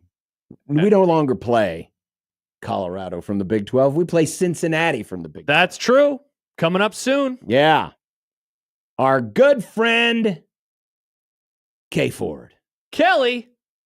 Yeah. We got the page. On K. Ford. Interesting. It helps, and he's done a nice job of like updating how you can read his charts and graphs. He has, and it's really helped. When you were gone for the College World Series week, Michael and I chatted about him because when it's College World Series Eve, you got to talk football. Those are the rules around here. And so we talked to him the day before the series started, and that week he had added some new things. If you go to his Twitter account, he has a pinned tweet about what every single number means on here. And it's on his website too. Yeah, so if you're ever like, KFordratings.com. this is really cool and really pretty looking, but I don't know exactly what is going on, go check all that out. But so far, Nebraska's 71% chance of beating Cincinnati, according to K. Ford. Though interesting that he sees Cincinnati's defense having a slight advantage over Nebraska's offense in the matchup. Well, I mean, that makes sense given where he has Nebraska's offense rated going into the game, which is not very good. Correct. Not very good. But Cincinnati last year, they lost a lot of, dare I say it, close games. So this was a team that wasn't that far off. They were really kind of in Nebraska's neighborhood. I mean, 4 one-score losses, a 5-7 record. Think about it. Seriously. I mean, it's only one game worse. Yeah. One game worse than Nebraska was last year. We mentioned some of their players. Dante Corleone, who was all conference at defensive end. But this is a team that went out in the portal. They added receivers. They added offensive line.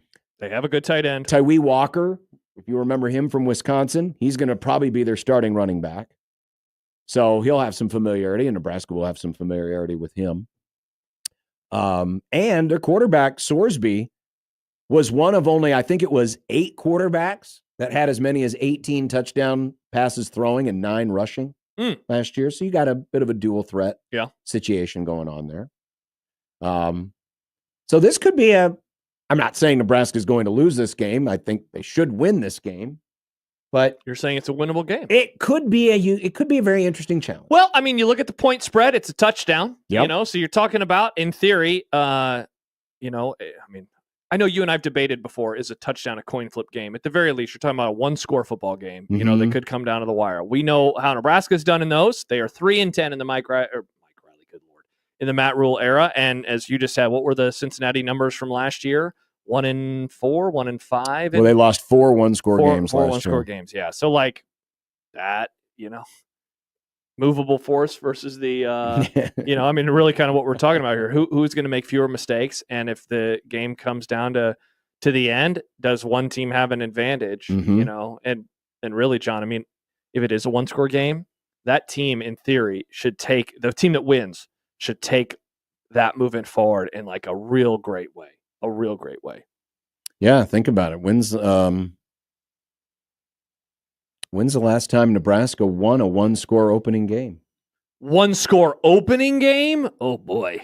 Probably. It's probably that Wyoming game where they should have, or was it Wyoming? Arkansas State. And you're talking about in 2017? Oh, yeah. You and I had bigger overreaction that night. That's right. Nebraska was up big on Arkansas State, and Arkansas State came back, and it ended 43-36.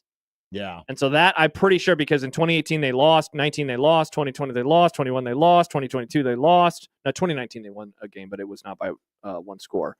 And then Matt Rule's first year lost. Last year they won by a lot. It is 2017. That is the last time Nebraska's won a 1-score game in the opener.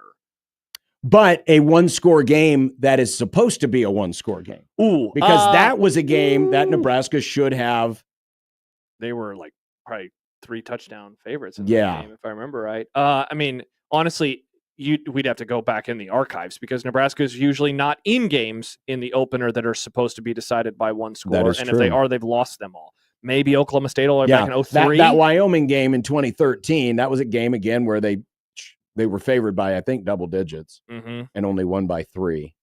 I'm guessing it's the Oklahoma State game in 2003. That's probably the last time that they played in a opening game that was supposed to be decided by one score. No, they won that by 2 scores. They won it by 2. Oh, yeah, that's right. Yeah, the other caveat that you're trying to So the point and again, this is assuming that Nebraska wins a 1-score game. They could win comfortably. Mm-hmm. The point, though, is this, kind of going back to what you were saying about building confidence and how the winning team should take a lot from it. Yeah, absolutely.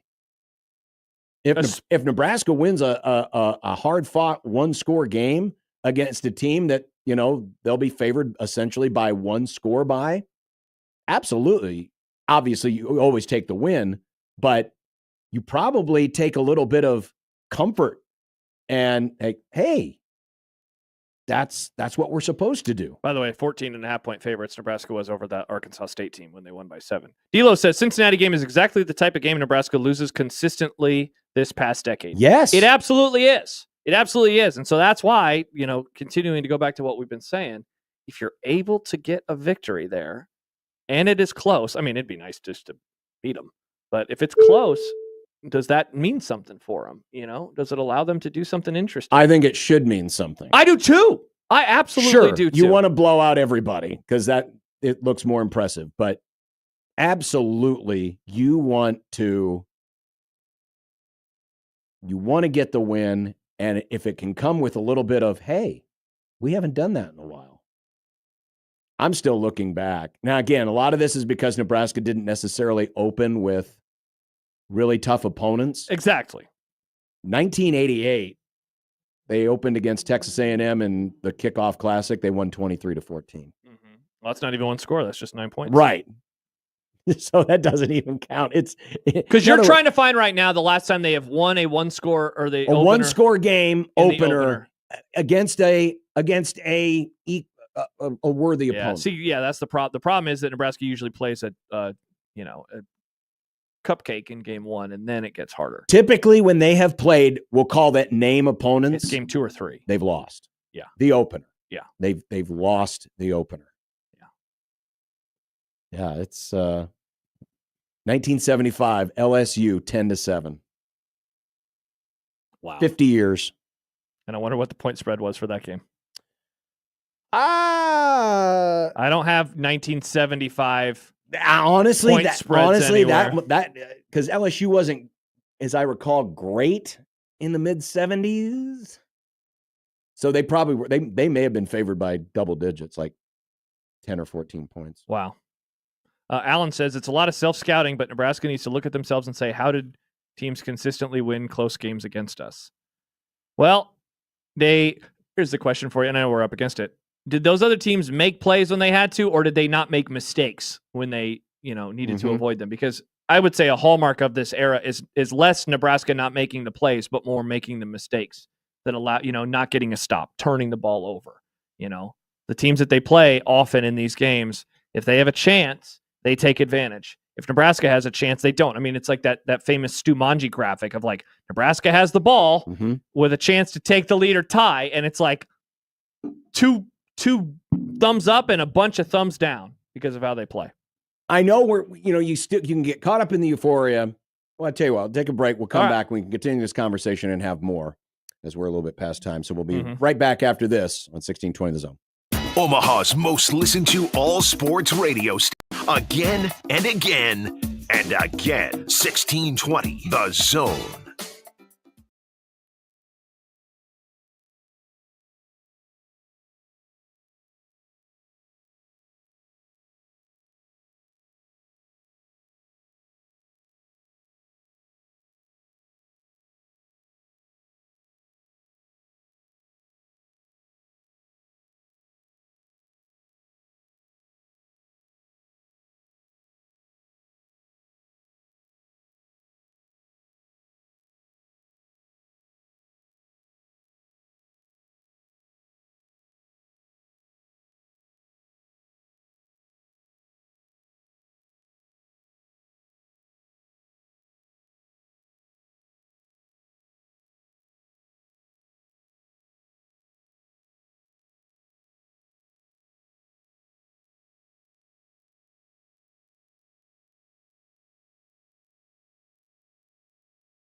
So we were conversing about, getting one-score wins. Oh, I thought we were going to do the Yoda thing. No, we're not going to do the Yoda thing. Keep going. Yeah, let's just power through. Let's do it. We can do this. Power through. We can do this. And winning a one-score game. Yeah. And it just doesn't get done very often. Another reason, even though Nebraska did achieve something last year, they finally got back to a bowl game. They did get over 500. They still really haven't nailed down the art of winning the close game. Now, there was a stride taken against Boston College last year. I don't believe it. Yeah, they went 2-5 last year, John, in one-score games. People forget about the Rutgers win. Yeah, but then it was that Rutgers game that preceded the 4-game losing streak. And anyway, but the Boston College game, what they achieved there was that had the markings of another one of those, oh, God, here we go again moments when Boston College scores. There's still 4 minutes left. Oh, yeah. But Nebraska did finish that game. So I think they did cross. But they does did, it count because it's a bowl game? We'll find out if they go 0-5 in their first 5 one-score games. You know this year, what? Nick. As someone who has diminished the importance of bowl games, I will acquiesce and say, yes, it does count. Whoa! Husker lover John. Wow.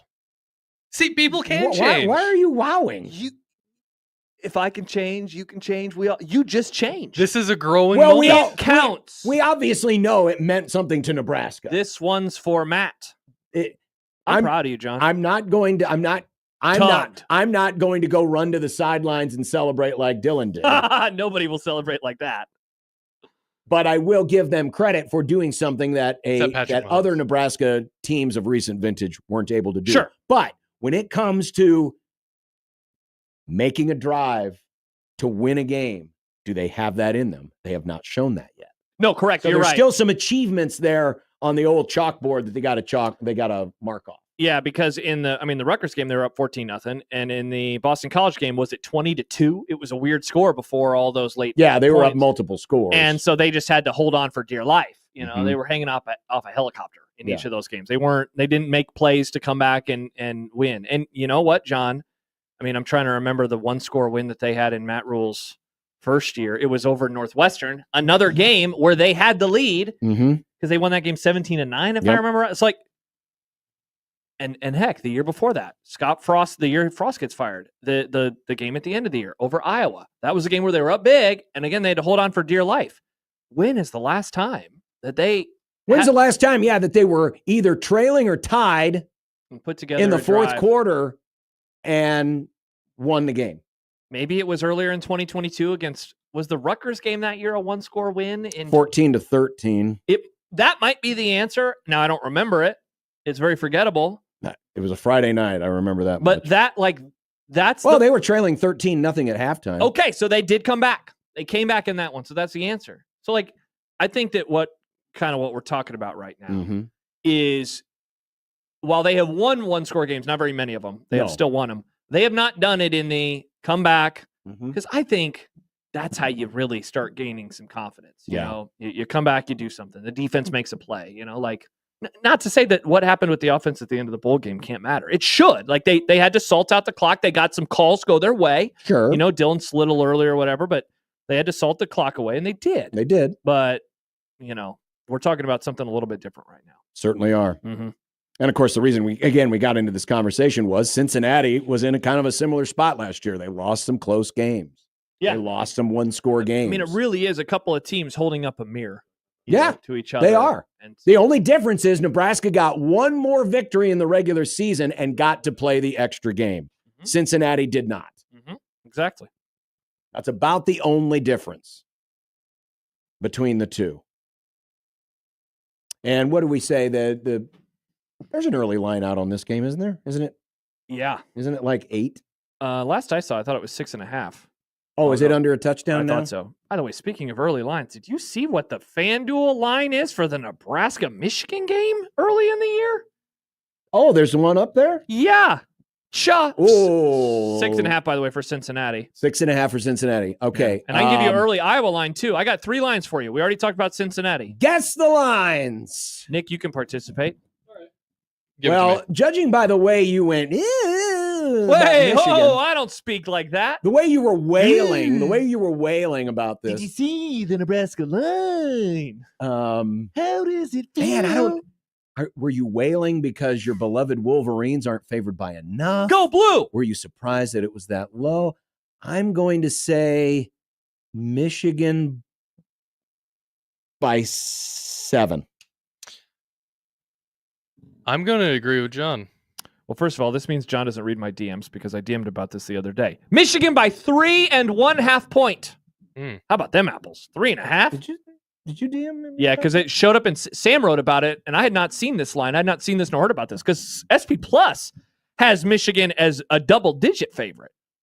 Well, yeah. We did the number. Vegas says 3.5. 3.5. All right. So you said there was one other game? Iowa, Black Friday in Lincoln. Not at night, though, because the Big Ten hates Nebraska. Is what people are saying. Nebraska by 2.5. Nick? Nebraska by 3.5. John is right on the nose. 2.5. Damn. 2.5. I should be in Vegas. David emails in. Hello, David. Hello, David. If you or any of your listeners plan on wagering on the Nebraska opener, you'll have to do it in Iowa on the way down or find a way in Kansas, which is 44 minutes from the stadium. While Missouri legalized sports betting in 2024, and the thought was it would be live for the football season, the very small politicians in the state decided to wait until December 1st to go live so Kansas can make money off of our vets for one more season. See you down here, boys.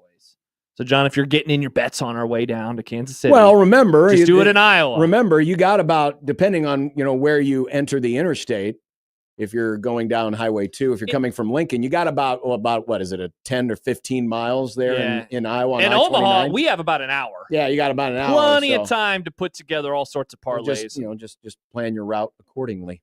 Captain says, John and Josh and Nick take the overs on Nebraska winning more than 7 games. Wow, Nick.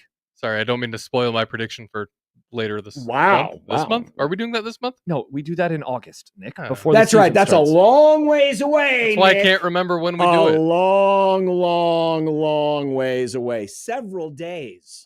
It's 50 days, by many the way. dozen days, Nick, until we have to worry about that. Right now, we worry about Eric, who is joining us on the Prairie Flower Casino Zone hotline. Hey, Hello, Eric. Uh-oh. Eric. Did Eric drop off? Hey, I'm here. There you go. Eric, you're on. Go for it. Hey, you guys were talking about one score games from last year and everything. Oh, yeah. I think one of the games that really flies under the radar was that Illinois game and how damaging it was for the rest of the season. I know leaving the stadium, I had never felt a vibe leaving Memorial, kind of like you did when you left that stadium. It was so damaging, and right after that Colorado game, and I kind of worry that this game in Arrowhead's kind of setting up that way. Oh no, you're thinking we're going to leave painfully? Oh, I mean, let's be honest. We all know how that game's going to go. And if it goes the way that traditionally Nebraska usually goes in those kind of games, I mean, it's setting up for an interesting year, I think. So, yeah, I mean, if people are shooting for over 7, they should probably go back and watch that Illinois game and maybe readjust. So you're saying, Eric, that people can't change? I mean, the best thing about sports is stats don't lie, and we got years upon years of utility there. So until they actually prove it, I'm going 7. Okay, Eric, appreciate it. Thanks. Joseph says Nebraska is not losing to Cincy, and Charles says we're taking callers. Of course, we love callers. Always. No. I love callers. Great call, Eric. He not so much. Please call again. Love the callers. I want Eric to call in every day. He is right though. That Illinois game, it was did damaging. take a lot of steam out. Now, some people will say, well, but we could see the signs in the second half against Colorado. We could see the signs against Northern Iowa. Fine, whatever. But Think about what happened after the Illinois game. They go to Purdue, and that was a slog there for a while. Gross. Until John Bullock and company came to the rescue. That game sucked. That was a brutal game to watch for a 28-10 win. Then that Rutgers game. Horrible. And then the 4-game losing streak. Starting with Indiana, you got Ohio State and then the 2 California schools in there. They're in LA. And then finally they beat Wisconsin. And there were no tomatoes to be eaten in the whole world. Thank God. Remember that bet? Yes, I do. You know what bet I won't be making this year? A bet like that. No, you won't. Never again. Never. That was never, a never. scary roller coaster. Whew. Scariest ride I've ever been on. I've never been on a roller coaster. What? Yeah. What? I never have. You lived in the state of Adventureland. Oh, I've only ever You never rode the Tornado? No, I've only been to Adventureland once in my life. What? Yeah. And you didn't ride the Tornado? Nope. Are you afraid of them? Are you a scaredy cat? I was at Are you the a little time. baby? I was at the time. I do it now. I just haven't. Okay, this could be some good content, Nick. Yeah. Maybe next summer we take you to a roller coaster. Go on over to Adventureland. We're going to have a fun-filled day. Very good. Summer of fun. I love that they have the ski lift that flies you from one part of the park to the other. I did do that. That was cool. You would do a ski lift, which is technically scarier because you could slip out and die than ride a roller coaster. Listen, I can't defend what 9-year-old me was thinking. Stib says get Nick to Worlds of Fun. Oh, Worlds of Fun. The fun was nice. But you know what? I miss those Adventureland commercials. We used to get those all the time around here. They Come still on over to to Adventureland. I've got great news. They gotta- played the same one for 20 years. I know, but we don't see them. Now, I don't get Omaha television in Lincoln. You know what? I just Gonna realized love I was an mixing up one. I was mixing up the theme song with Michigan Adventure. Michigan Adventure. It's Michigan a whole Adventure. We'll spy summer on of you fun. and No, cheat. John, I went there when I was like 13. They didn't cheat or spy back then. Well, Lloyd if they Carr We'll was just mid. lose in the Rose Bowl again. Josh, Bo Schembechler sucks. You don't know if they were cheating or spying back then because they True. were cheating and spying. Bo Schembechler wasn't the coach. It was Lloyd Carr. That guy sucked. I didn't like Lloyd Carr. Fire his ass. He kept losing to Jim Tressel. It triggered me. Well, Tressel was a good coach. As a good Michigan adjacent man, it triggered me. Michigan adjacent man. Wow, Joe in Vegas, who usually is a hater, says 10-2 for Nebraska, possibly 11-1. Let the Kool-Aid flow. Okay, what are you guys doing? Stop it. Don't do this. It is 108 in Las Vegas. It can fry His the brain. brain is melting. Yeah. Yeah, drink some bleeding out of water, his ears. Joe, turn on the air conditioner there in the car. Not I mean, good. I don't deny they could. 11-1. No. John? No. I don't deny they can. 9 is as high as I'm willing to go today. Yeah. Although 11-1 Not that, with that's a loss not my to prediction. Iowa That's would not my be prediction, really but that's funny. as Oh high. my gosh, Nick, That's that would be only as high as I'm willing to go. 11-1 with a loss to Iowa would be perhaps the most triggering 11-1 season that this new generation of Husker fans have ever had. That would be really funny. And Jack Mitchell. Groin kick, baby. Oh, that'd be high in the rankings. Oh, that'd be bad. You know Nick, what? that would suck. If Nebraska's going to go 11-1, that's how I want it to be. I mean, if Nebraska's going to go 11-1, I'd almost want the loss to be to Houston Christian. That'd be pretty funny. That would be really funny. Because everyone would be losing their minds. Well, yeah, but then people would get annoying about, oh, we beat Iowa. It's like, congrats. Yeah, it'd be fun to talk some little trash to Iowa fans. And Michigan and Penn State. Penn State, Minnesota. Minnesota! Yeah, but the goobers around here would only focus on Iowa as if that's the most important game of the season. Kind of like how you're focusing on the Nebraska game, Nick. It's a rivalry. Who's a goober now, Nick? You. No, you. Goober. Nice hat. Thank you, Nick. I like it. Coming up, is there any greater disparity in the disconnect between the powers that be and the people than the one that is playing out this week in terms of the NCAA tournament This is expansion? sports related, folks. This is sports related. Yeah. This is very sports related. I am now triggered as we go to commercial. 1620 The Zone.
Can I read a tweet to start this conversation off, John? Please. Huskerfest writes, can't wait for the BBB talk with John Bishop. Big, beautiful bracket will let America prosper more than ever. The left out teams will have less reasons to complain. Yeah, we're going to get a big, beautiful bracket in college basketball. It sucks. I hate this crap, It's going to be man. the ugliest damn thing ever, too, because It's going to blow. There's no way you can fit it on one page and make it look like it makes any damn sense at all. And not to keep gassing up our listeners, who are very handsome, by the way, but listener Sam said it a few weeks ago, one of the reasons for the popularity of March Madness is how easy it is for normies to get into and fill out brackets. This is going to make it more complicated, and it sure seems like we're about to get it. And it's going to speed up the process because we'll have games starting practically right after the damn selection show. They'll finish it, and they'll be like, all right, let's go to Dayton. But did they even think about how annoying it's going to be for us to program that on our radio station? I haven't thought of that, but you're right. Wow, great point, Nick. It's probably true, but it is what. And by the way, later this week, at some point, the NCAA is going to vote on whether or not to expand the tournament. I didn't realize it was happening so soon. It's supposed to be. We're supposed to know by the end of the week if they're going to expand the tournament to 72 or 76 teams, which are just such nice, great numbers for a tournament. It seems like they're quicker about this when it comes to basketball than it is about football. Well, that's true. It's different machinations. Different machinations, and they have been talking about it for a while, and this is the off season. But the crazy thing about this is in every other genre of sport where there has been a debate over whether or not to have a playoff or expand a playoff, this is the only one I can think of that's not being driven by the fans. When it came to having a college football playoff and how many teams to have, usually it's been the fans that have said, we need this to happen. Why can't we have this? I don't think we have all the breathless articles and the what ifs. Oh, what if we did this? What if we did that? Yeah. If it came to expanding, NBA or NFL playoffs. Yeah, I don't think people asked for playing games, and I don't think they asked for the expanded NFL playoff that we got a handful of years ago. But I also do not think that there was the vitriol that we are seeing with this. This is very unique in terms of the reaction and what fans want. It seems as if the only people on this planet that want this to happen are the folks who are running college sports and Seth Davis. Yes. The only people. And I say that partially exaggerating, but really I'm not. Rob Doster, who covers college basketball and has a sizable Twitter following of people who are college basketball junkies and fans. Yes. Conducted a poll question. Do you want NCAA tournament expansion? Great question. Easy yes or no answer. 8,800 votes. Again, these are people who follow Rob Doster. Yeah. Diehards. Most of them diehard basketball fans. Yep. 94% no. Whoa. You do not get 94% of the internet to agree on anything. 94% no. Seriously. 94% on anything. We did one for our just out of curiosity. Granted, I'm not going to get as many votes, but we also have a lot more either casual college basketball fans or people like Jed who hate college basketball. But seriously, they're not all diehards. 92% no. So among casual fans and hardcore fans of college basketball, handshake meme. They don't want expansion. And I thought today Matt Norlander on CBS did a great synopsis breaking down all of the arguments for. Well, because the arguments for are, it's going to be about more access. And all of these mid-major teams are going to get more opportunities. Yeah, definitely. And I strongly suggest you go read, if you're interested, go read his column on CBSSports.com, because the data and the math show that no, this is not the case. Mm-hmm. Because one of the arguments are, well, there's a lot more Division I teams than there were 40 years ago when the tournament expanded to 64. There are 91 Division I teams added since 1985. 6 of those having defected. So really, you're looking at 85 teams. Those schools have earned a total of 168 NCAA tournament bids. But out of those 168 bids, only one was an at-large. One. He did some more digging on this. No, this is Matt Norlander at CBS. Yeah, my bad. And there have been 2,520 games played in the tournament proper, which is the 64-team tournament. So this is taking out the play-in games. Okay. How many D1 schools added since 1985 have won a first-round game or later out of 2,520 games? D1 teams added? So teams that joined? Teams that have been that have joined in the last 40 years. I'm guessing it's a small number. 19. Out of how many? 2,520. Wow. That's under 1%. I was going to say, that's like 0.5%. 1%. And if you go back just to the last 10 years, because one of the arguments, again, is, hey, it's about access for everybody. But the high majors are taking all of the bids. In the past 10 NCAA tournaments, 362 at-large bids. 304 of them went to schools in a power conference. And for the sake of this conversation, the power conferences are Big Ten, ACC, SEC, Big East, and what did I? Pac-12. And Pac-12. The artist formerly known as Big 12. Did I say Big 12? Yeah. 304 out of 362. That's 83%. Along those lines, Peter tweets in. Peter, not a Nebraska fan. Peter, a Creighton fan. Peter. Nebraska basketball fans most likely staying quiet on this topic. It gives them a chance to finish 10th in the Big Ten and still make the tournament. I would say the majority of the voters that voted in John's poll question are Husker fans. I mean, maybe they're J-Skers, but there's a lot of Husker basketball fans in there, and overwhelmingly, it still was no. So I don't even know if Nebraska fans want this. I mean, Fred Hoiberg doesn't even want it. You don't need an expanded tournament if you could just get the crown. Excellent point, Nick. They got to finish the season as a champion. Not a lot of teams can say that. I mean, sure. I'm sure there are Nebraska fans who are like, sure, absolutely, expanded. It gives us more of a chance. There probably are, but I don't think it's a majority. No, absolutely not. I don't think in fact, I would say that if I had to guess, I would say hardcore Nebraska basketball fan is probably 80% against. Just judging by the numbers that are out there. Mm-hmm. Yeah, sure. The fan bases that are probably most for this are fan bases of schools like a Nebraska or teams that are in the middle or lower tier of their power conference. I'm sure there's DePaul fans or Georgetown fans. Boom roasted, Georgetown. You suck. Well, I mean, I'm just talking about the last, decade or so. Steve says Nebraska's first tourney win will come in this format now, and it will feel less than. And see, I think that's actually and why. That's a reason why I think some fans probably don't like the idea of it. Correct. They don't want, dude. It's why whenever we talk about them making the play-in game, people don't want their first tournament win if it's ever going to happen while we are on this earth. They don't want it to come in a format that feels gimmicky or, as Stibbs referred to it as, less than.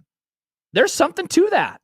They don't want it because they feel like it's not, and I know it would be a tournament win. You would get to say you've won a tournament game. Sure. People don't want that to be the first one, though. They don't. And so I'm guessing that's another part on why they're voting no on this. But yet, and I mean, a lot of folks think because, and of course, Seth Davis has been out there trumpeting the fact that all of these conference commissioners from all these leagues, they won it. Well, of course they do. Yeah. But just because the powers that be won it, if there's anything that instantly deserves skepticism, if folks running college athletics wants it, you should instantly think, I think the other way. Yeah. If they tell you the sky is blue, don't believe them. Crap, we got to start wondering if it's actually red. Because it's not like the folks that are running college athletics have been batting at a pretty good clip. No. They have struck out and missed on a lot of things. Yeah, if we have these conversations every day about how we dislike so many of the things that are happening to college sports, why would you want to let them do anything like this?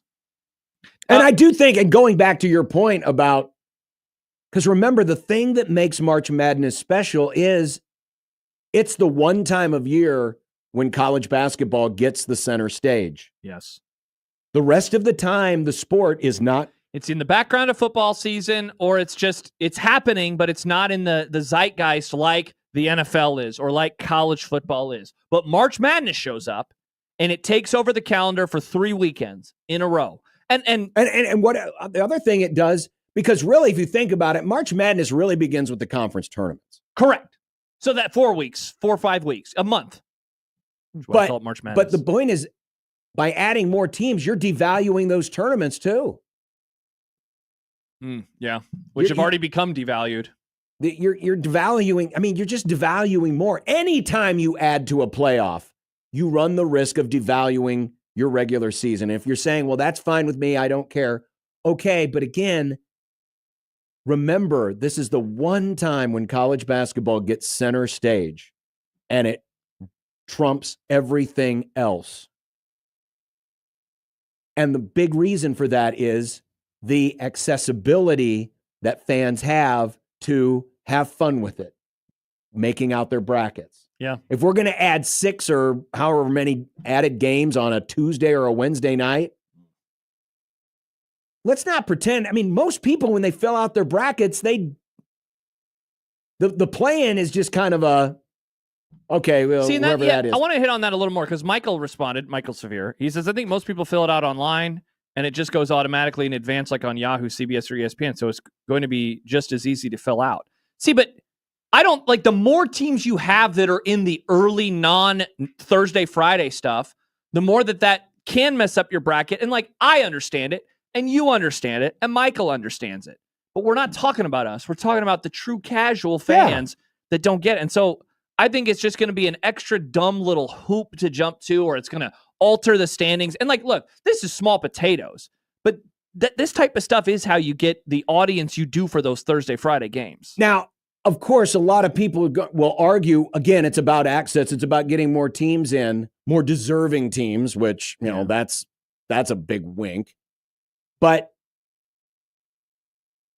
remember, these events are put on for our entertainment. And Norlander brings up a really good point in his column. We're a quarter century removed from the last time the NCAA held a 64-team tournament. Because it was a quarter century ago, they added the first play-in game. First play-in game, when it was a 65-team tournament. Yet still an overwhelming majority of sports fans still regard the true start of the tournament as Thursday at 11 a.m. Central Time. Every year. That's a great point. Because that's how they view it. Yeah, the play-in games exist. And they matter. They count. Sure, there will be people that watch. There have been winners of that game who have made the Final Four.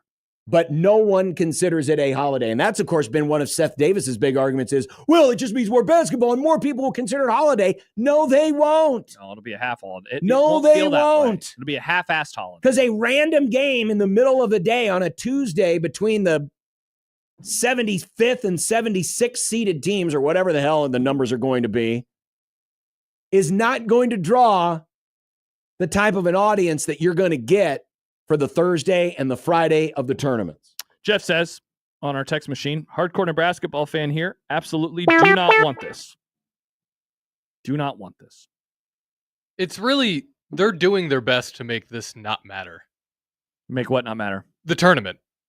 Part of it is the exclusivity. You know, even if there's still so many teams, it's still a sense of exclusivity. But then if you just keep expanding it, well, but what it doesn't get some real low dreck from some of these leagues. What they're really doing is it's not about whether or not the tournament means something. It's about money. Period. End of story. And that's the other ironic point is they could vote to expand the tournament, and CBS and Turner won't owe them an extra cent because the contract's already there. They'll televise the games, but they're still going to get the same amount of money that they were getting before. So it's not even about the money, that money. But what it's about is more Big Ten teams getting a chance to get in, more SEC teams getting a chance to get in, and satisfying those athletic directors who don't have to fire a coach because they didn't make the tournament. Yeah. That's what it's about. They just want more influence. This is really just an offshoot of all the crap going on in college football. A lot of this is being driven by the power conferences because they know they run the show. Yeah.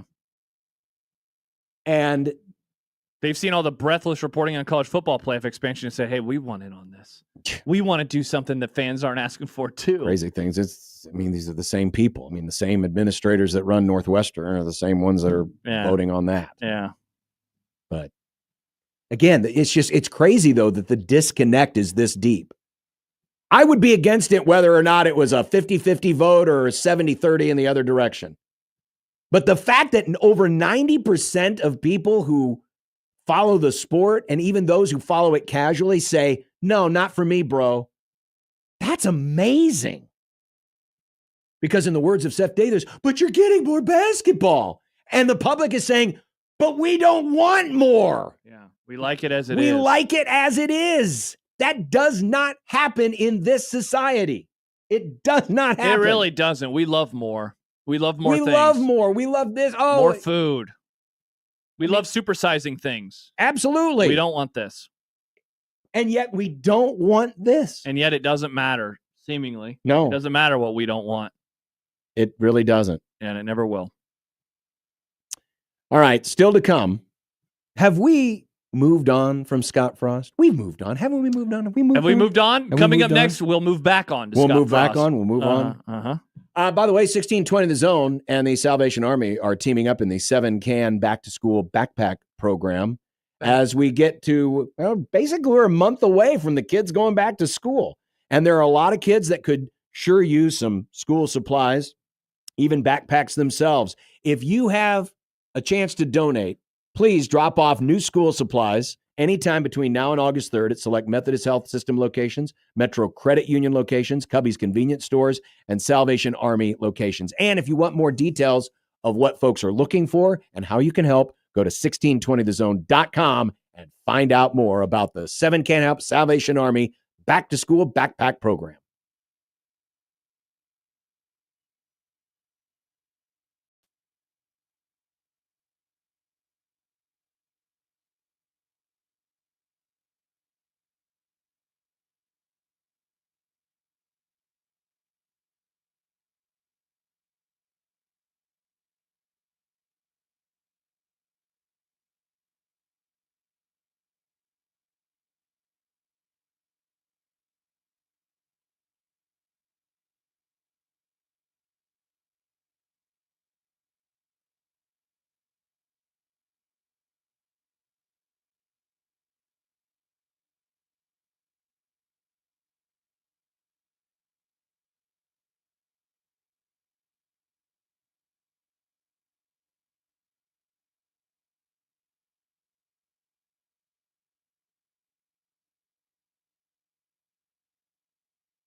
Get ready to enjoy some more rowing of the boat, kids.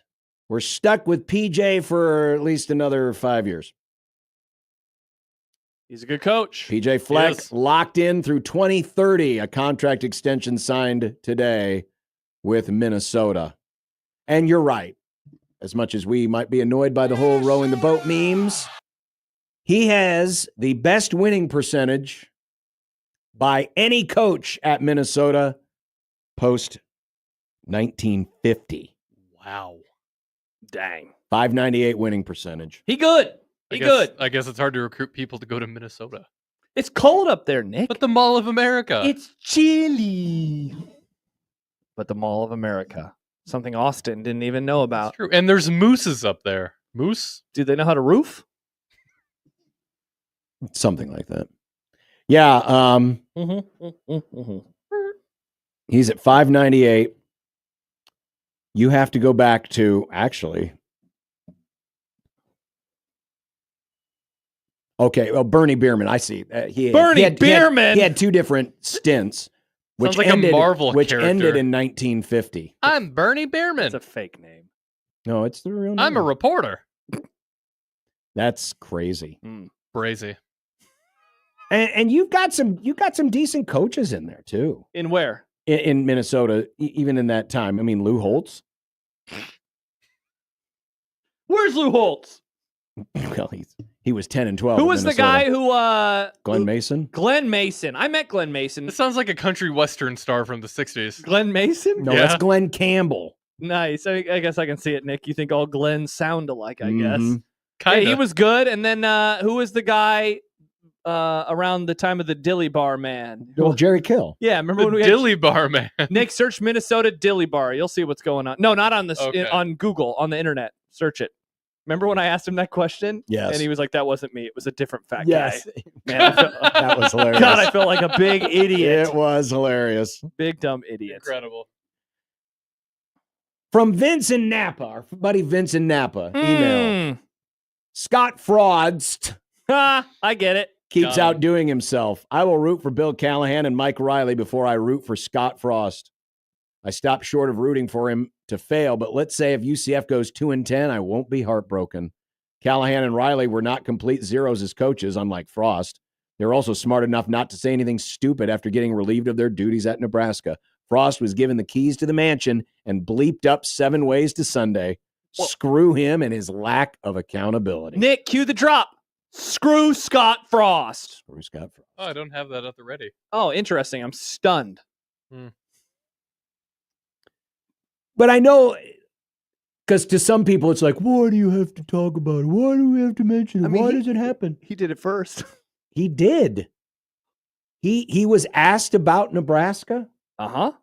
And he gave a crappy ass answer. And he gave an answer. By the way, there's a little bit more color to this answer. Mitch Sherman wrote a column because this was The Athletic, and Mitch talked about this morning with Connor on Locked On. So apparently he was in a room with those athletic reporters, kind of like a side conversation, right? Screw Scott Frost. Boom, that's the one. And so it was Chris Vanini who wrote the original tweet and David Ubben who were in the room. And as Mitch wrote today, he mentioned again that he didn't want to talk about Nebraska. However, Frost kept talking. And that's when he said, don't take the wrong job. That's what I learned. Make sure you're working for and around good people. Now, as Mitch pointed out in his story today, where was it at? Yet no fewer than 10 members of his Husker staff have rejoined him in Orlando. So make sure you're surrounded yourself with good people. But he was surrounded himself by those same exact people. Well, now Just don't take the wrong job. Some will argue that comment is directed directly at Trev Alberts. For sure. Which I'm sure it is. I mean, I'm sure that's the person he's got in his head when he's saying those words. Though Trev was only his athletic director for 1 year and 3 games. Exactly. And if Scott Frost seasons. hadn't been an absolute failure before Trev Alberts arrived, Trev Alberts would have had to learn to get along with Scott Frost. Yeah. Oh, yeah. Frost would have had all the power. He would have had a ton of power. Just like all good coaches have all the power. If they would have shown any appreciable signs of improvement. Yes. When Trev Alberts got the job, that relationship would have been much different. Much different. Mm-hmm. And you're right. Scott Frost would have had the power. So he made his bed long before Trev Alberts came in and messed it up for him. 100%. He made his bet on that. Mm-hmm. But let's face it, whether you want us to move on or not move on, it doesn't matter. It's the first time in this 25 years of mediocrity that somebody who left here has openly shown hostility towards the place. Yeah. Openly. And he had more of a endorsement than any other coach that preceded him. He had more street cred. He had more Q rating than Bo Pelini did when he took the job. Certainly more than Mike Riley. Certainly more than Bill Callahan. Hell, probably more than Frank Solich. Yeah. And he pissed it all away.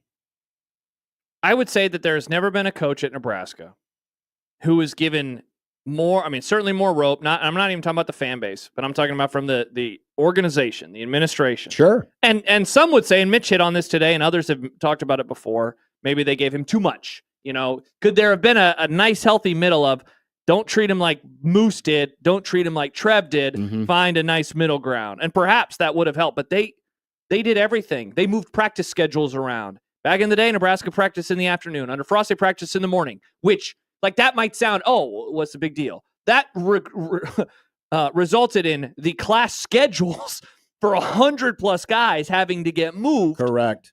Into the later part of the day. That's not an easy task. Mm-hmm. But you're right. He had everything at his disposal. Everything. The way that I've always thought about it was people didn't want him just to succeed because of Nebraska succeeding. They wanted him to succeed because of what it would meant if Scott Frost was the guy that did it. And so, I've always felt this way at the end of coaching regimes, in particular his and Pelini's, where it's people always were out for him. No, they were not. It took time. But it took a long time. And even then, it was still split with both.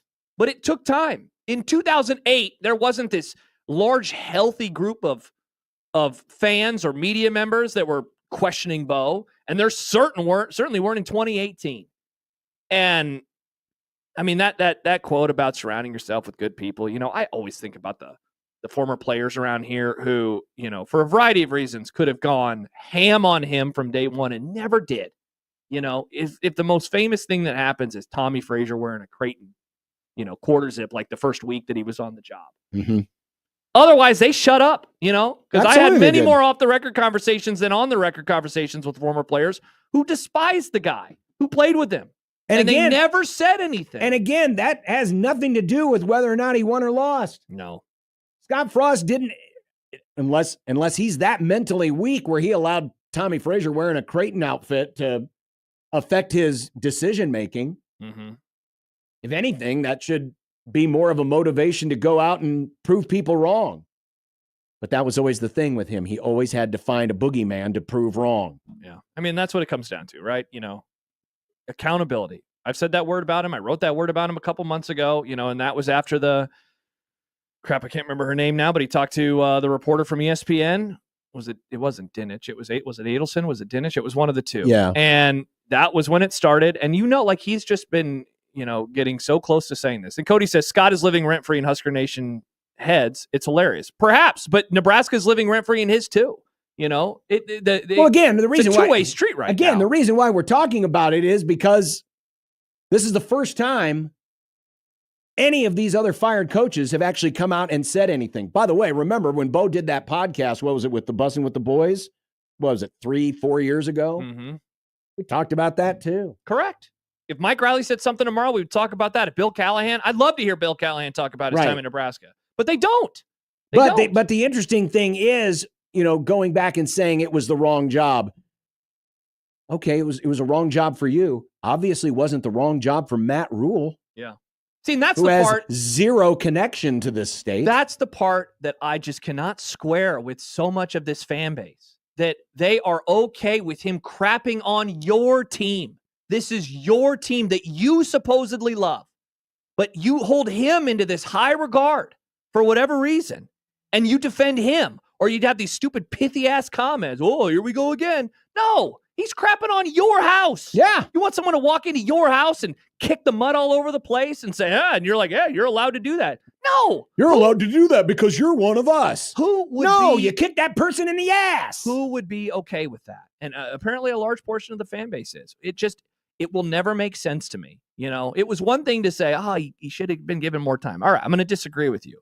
But it was obvious he shouldn't have been because, according to Scott Frost, he shouldn't have given himself any time at Nebraska. Yeah. He doesn't like you. I mean, isn't that obvious at this point in time? He doesn't like you. He doesn't like what you stand for. And he's been harboring those feelings since 1997, 1996, 1995, 1994, 1993. Mm-hmm. This is not a new thing. No. And if there's a sin that I have had in the process, it was that thinking he ever got over it in the first place. Because when he got hired here, I had heard what Sipple heard. He said the same thing to us yesterday. He didn't think he'd ever want the job because of some of the things that he had heard along the lines. I had heard some of those things too. And when he took it, I thought, okay, he has let bygones be bygones. But it was obvious from day one that he hadn't. No. It was obvious from day one. Well, I guess. The ban is the ban now back on. Now the ban is back on. We're never talking about him again. We're never talking about him ever again. Talking about who? Exactly. There will be no more talk about he who shall not be named. Voldemort? Voldemort, Nick. What did you say? Voldemort? Voldemort. It's Voldemort. There's a T. Is there? Oh, yeah. Search it. I never hear him pronounce the T. Multiple people, by the way. It's Harry Potter, John. Multiple people texting in references to Rick James coming in and kicking the couch. Yeah. Which it kind of had that in my brain, too, when I said that. Kicking the couch. Yeah. I didn't put my feet on Eddie's couch. So I put my feet on Eddie's couch, right?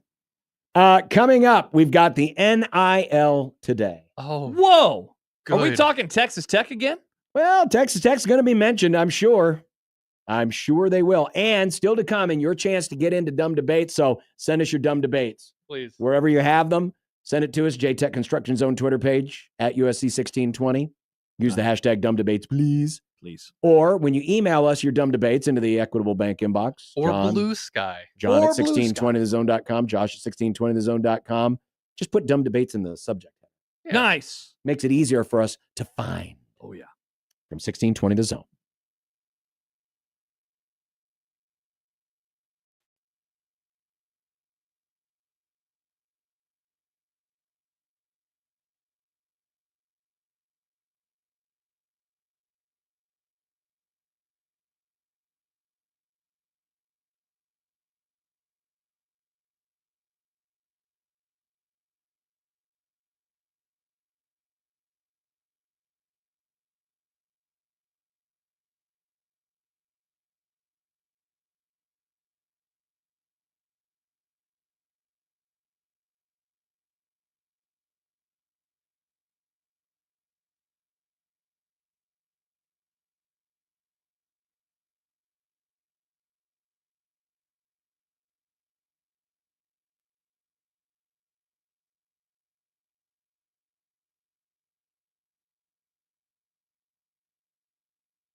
good then, John. That was probably some of the best shape I've ever been in my life.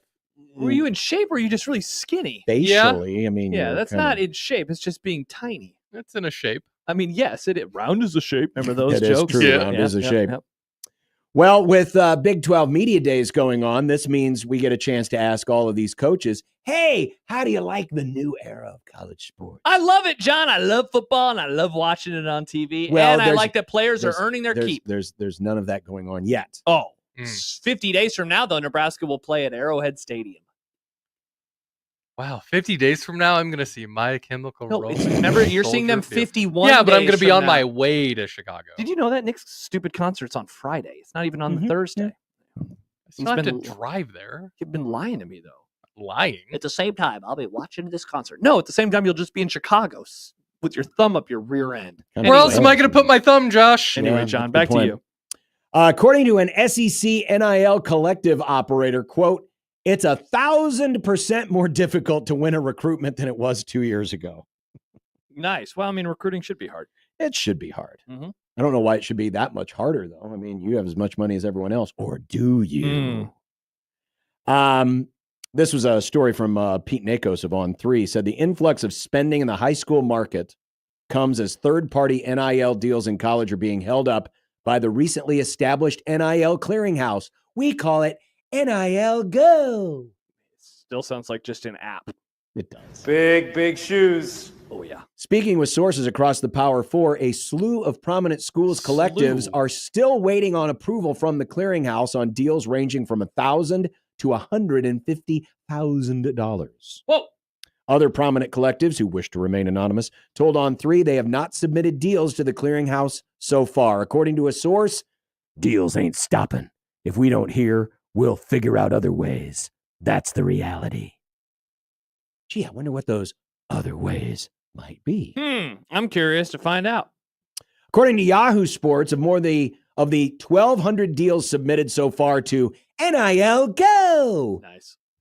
Roughly a third have been approved. Roughly a third. A Interesting. third.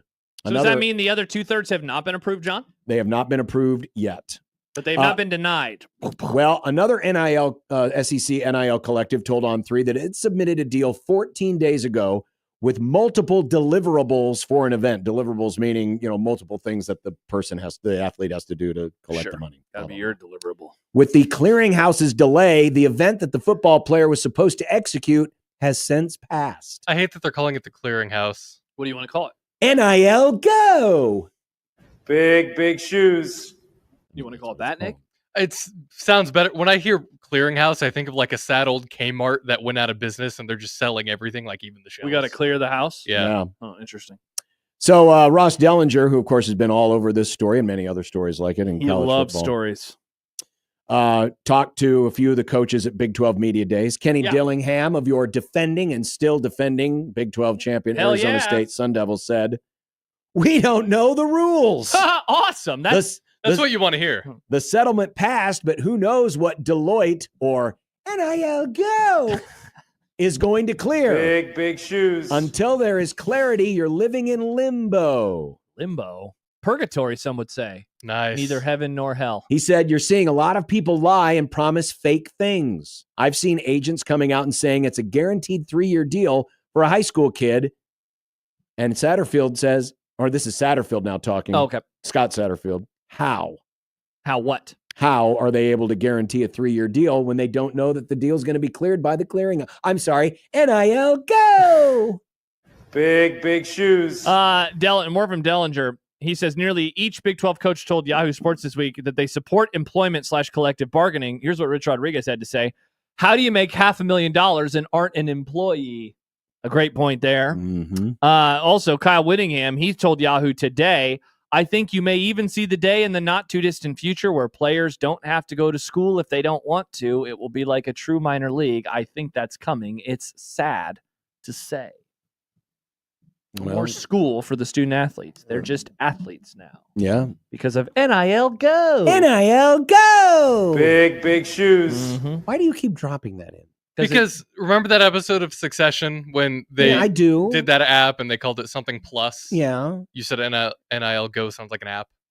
Well, but I like the way I say it. I like the way you say it too. NIL, go!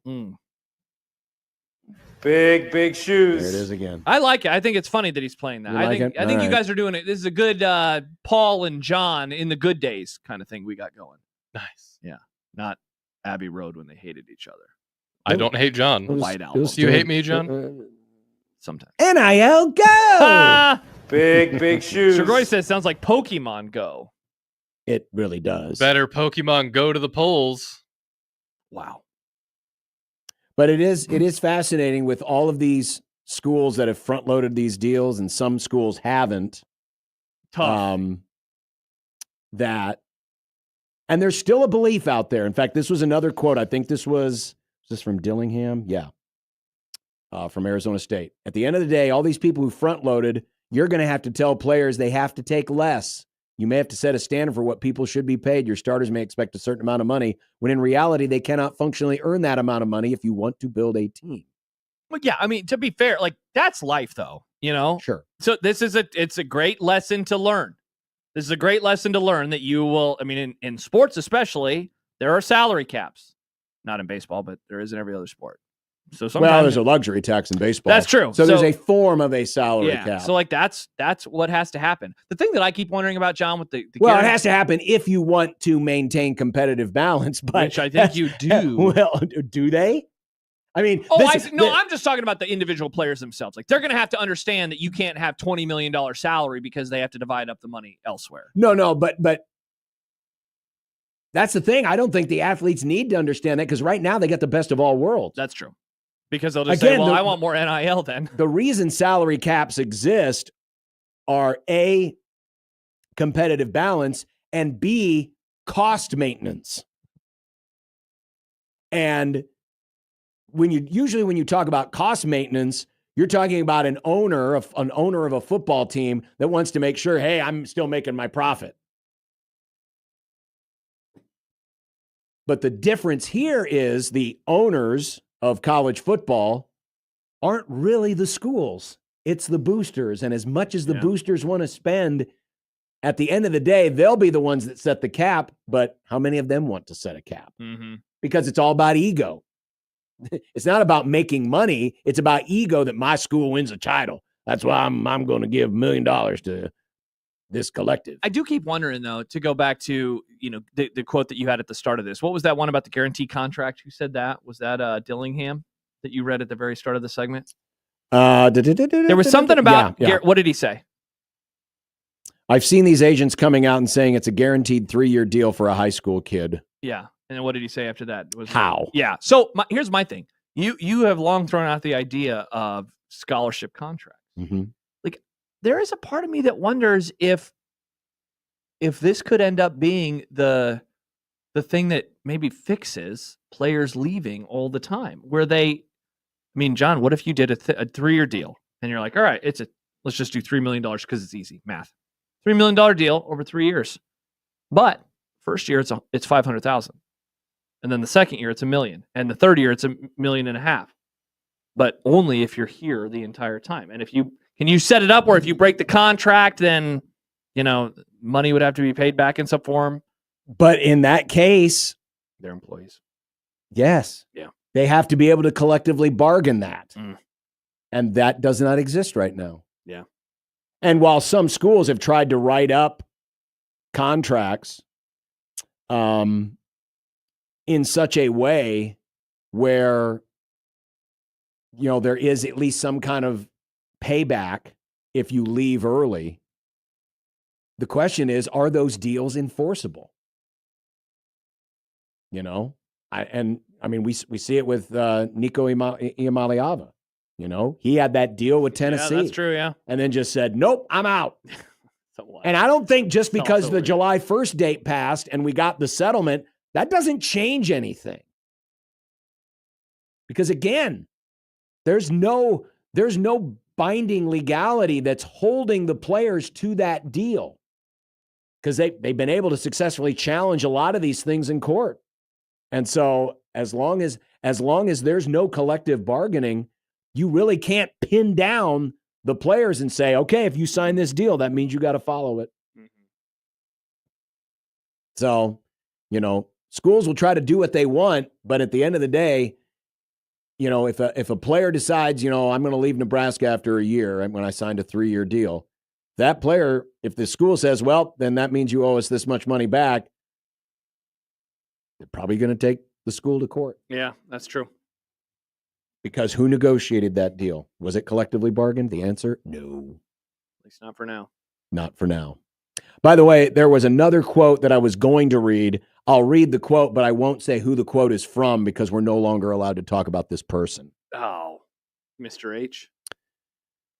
Only comment I have about some of the offers going out to freshmen, those people must not be planning on there being a cap because they wouldn't be able to spend that. Designated Hitler. Say that quote again. Only comment I have is about some of the offers going out to freshmen. Those people must not be planning on there being a cap because they wouldn't be able to spend that. Interesting. But they can because stuff is starting to go under the table again. Man, this is great. You've been saying I miss the old days of college football. They're back. They are back. Gosh, this is good. I'm going to read the Godfrey story about the bag man again tonight as a reminder of the good old days. Remember those days, Nick? Well, in this case, it's not really bagmen. It's just we're not submitting our third-party deal to NIL Go. Big shoes. Here it is from April 10th, 2014. Meet the bag man. 10 rules for paying college football players. God, what a story that was. That was a fun story. Yeah. Look at us now. Look at us. You know what else is fun? Having a night out with friends and eating some delicious pie. Yeah. What kind of pie? Pizza pie. Oh, that's my favorite kind Pizza of pie, pie. piled high. Detroit-style pizza from a place like Backlot Pizza and Kitchen, who is this week's zone deal. Get $50 worth of credit at Backlot Pizza for only $25. Nice. Goes on sale this Friday morning at 9. We also have some of those $50 gift cards to give away here on the Grum. How are we doing it? When are we doing it? Either tomorrow or Friday. Wow. I can't wait to find out how. I guess you'll have to listen. Well, I'll be on the show. Well, hopefully you're listening. I never ignore you. Sure. 1620 The Zone.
would be nice to have a boat. Throw. It would be nice to have a boat. Throw. It would be nice to have a boat. Throw. It would be nice to have a boat. Throw. It would be nice to have a boat. Throw. It would be nice to have a boat. Throw. It would be nice to have a boat. Throw. It would be nice to have a boat. Throw. From your mom.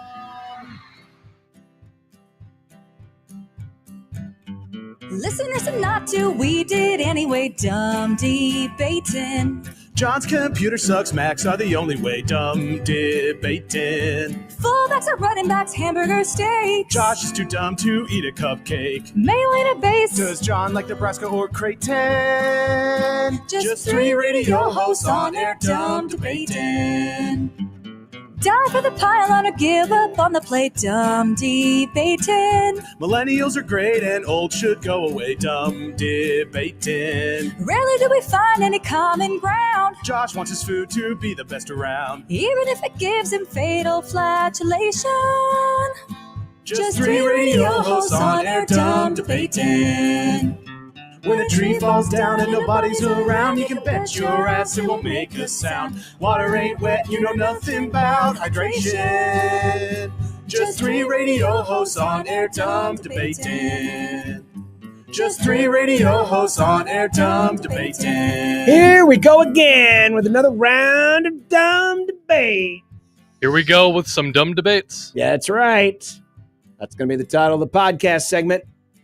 You can submit your podcast. You can submit your dumb debates. Submit your podcast now. Sure, why not? But do it at half speed and make Josh listen to him anyway. Oh, yeah. Make Josh do the math on how he can listen to it at times and a half speed when you do it at half speed. Anyway, you can send your dumb debates into the JTech Construction Zone Twitter page at USC 1620 or the Equitable Bank inbox. John at 1620thezone.com. Josh at 1620thezone.com. You quoted that Kyle Winningham statement a moment ago. You have a dumb debate off it? That was my dumb debate off of it. Quote, I think you may see the day in the not too distant future where players don't even go to school if they don't want to. It'll be like a true minor league. I think it's coming. It's sad to say. Dumb debate. Is it sad? Will folks like this version of college football if there's no college?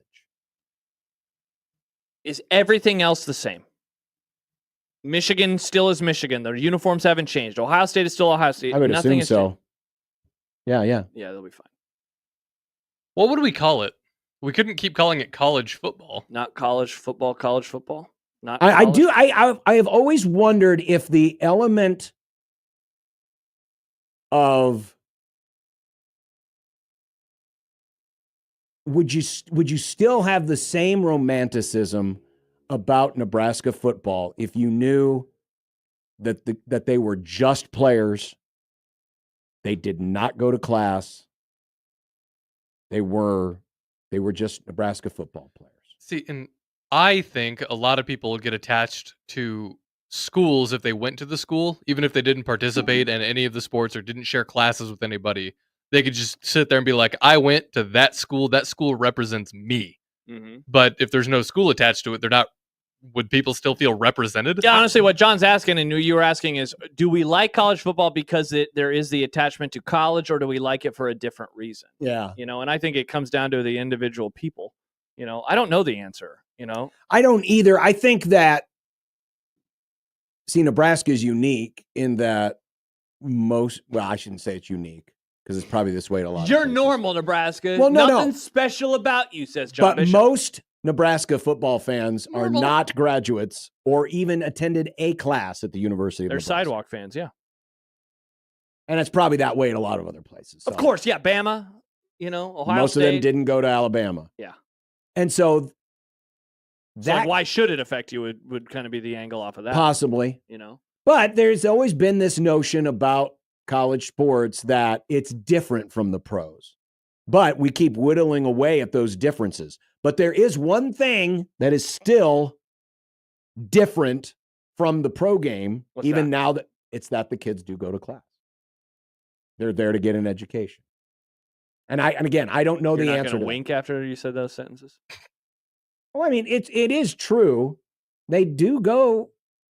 Sure. Has there been cheating? Has there been guys? Of course there has. Mm-hmm. But I also know that there's the stories of a lot of people who went to school and got a great education and became successful in life and things other than sports. Yeah, after their playing days were done. I do worry about players like that. Like, they're good for college, but they're not good enough to make the next step. But then suddenly you didn't go to college. Instead, you did this. Yeah. Then, I mean, they can still go back to college, I guess, but they wouldn't have a head start. Yeah. They'd be behind. I mean, yeah, going to school for players, I mean, I'm guessing there are a lot of former Huskers that are in our area that would say it was massive for me. Now, was it important because they went to Nebraska, the school, or because they made the relationships because they were on the football team? You know, I don't know the answer to that question. Yeah. I'm guessing a lot of it is that they were just on the football team. You know, they were on the football team because they had to go to. It's like that's the thing. It's chicken or egg. Mm-hmm. Are you? Did it set up your future because you went to college or because you played football for Nebraska? Because it's essentially we're going to talk about separating those two things. And at the end of the day, is it still football? Yes. Are people watching it because it's football? Yes. So I think, like a lot of other things, society would get used to that. But I would wonder, as we keep crossing off all of these formerly forbidden things that are now allowed. Forbidden fruit. Is that John C. Reilly? Yes, it is. And I bet this is I wish I could listen to this right now.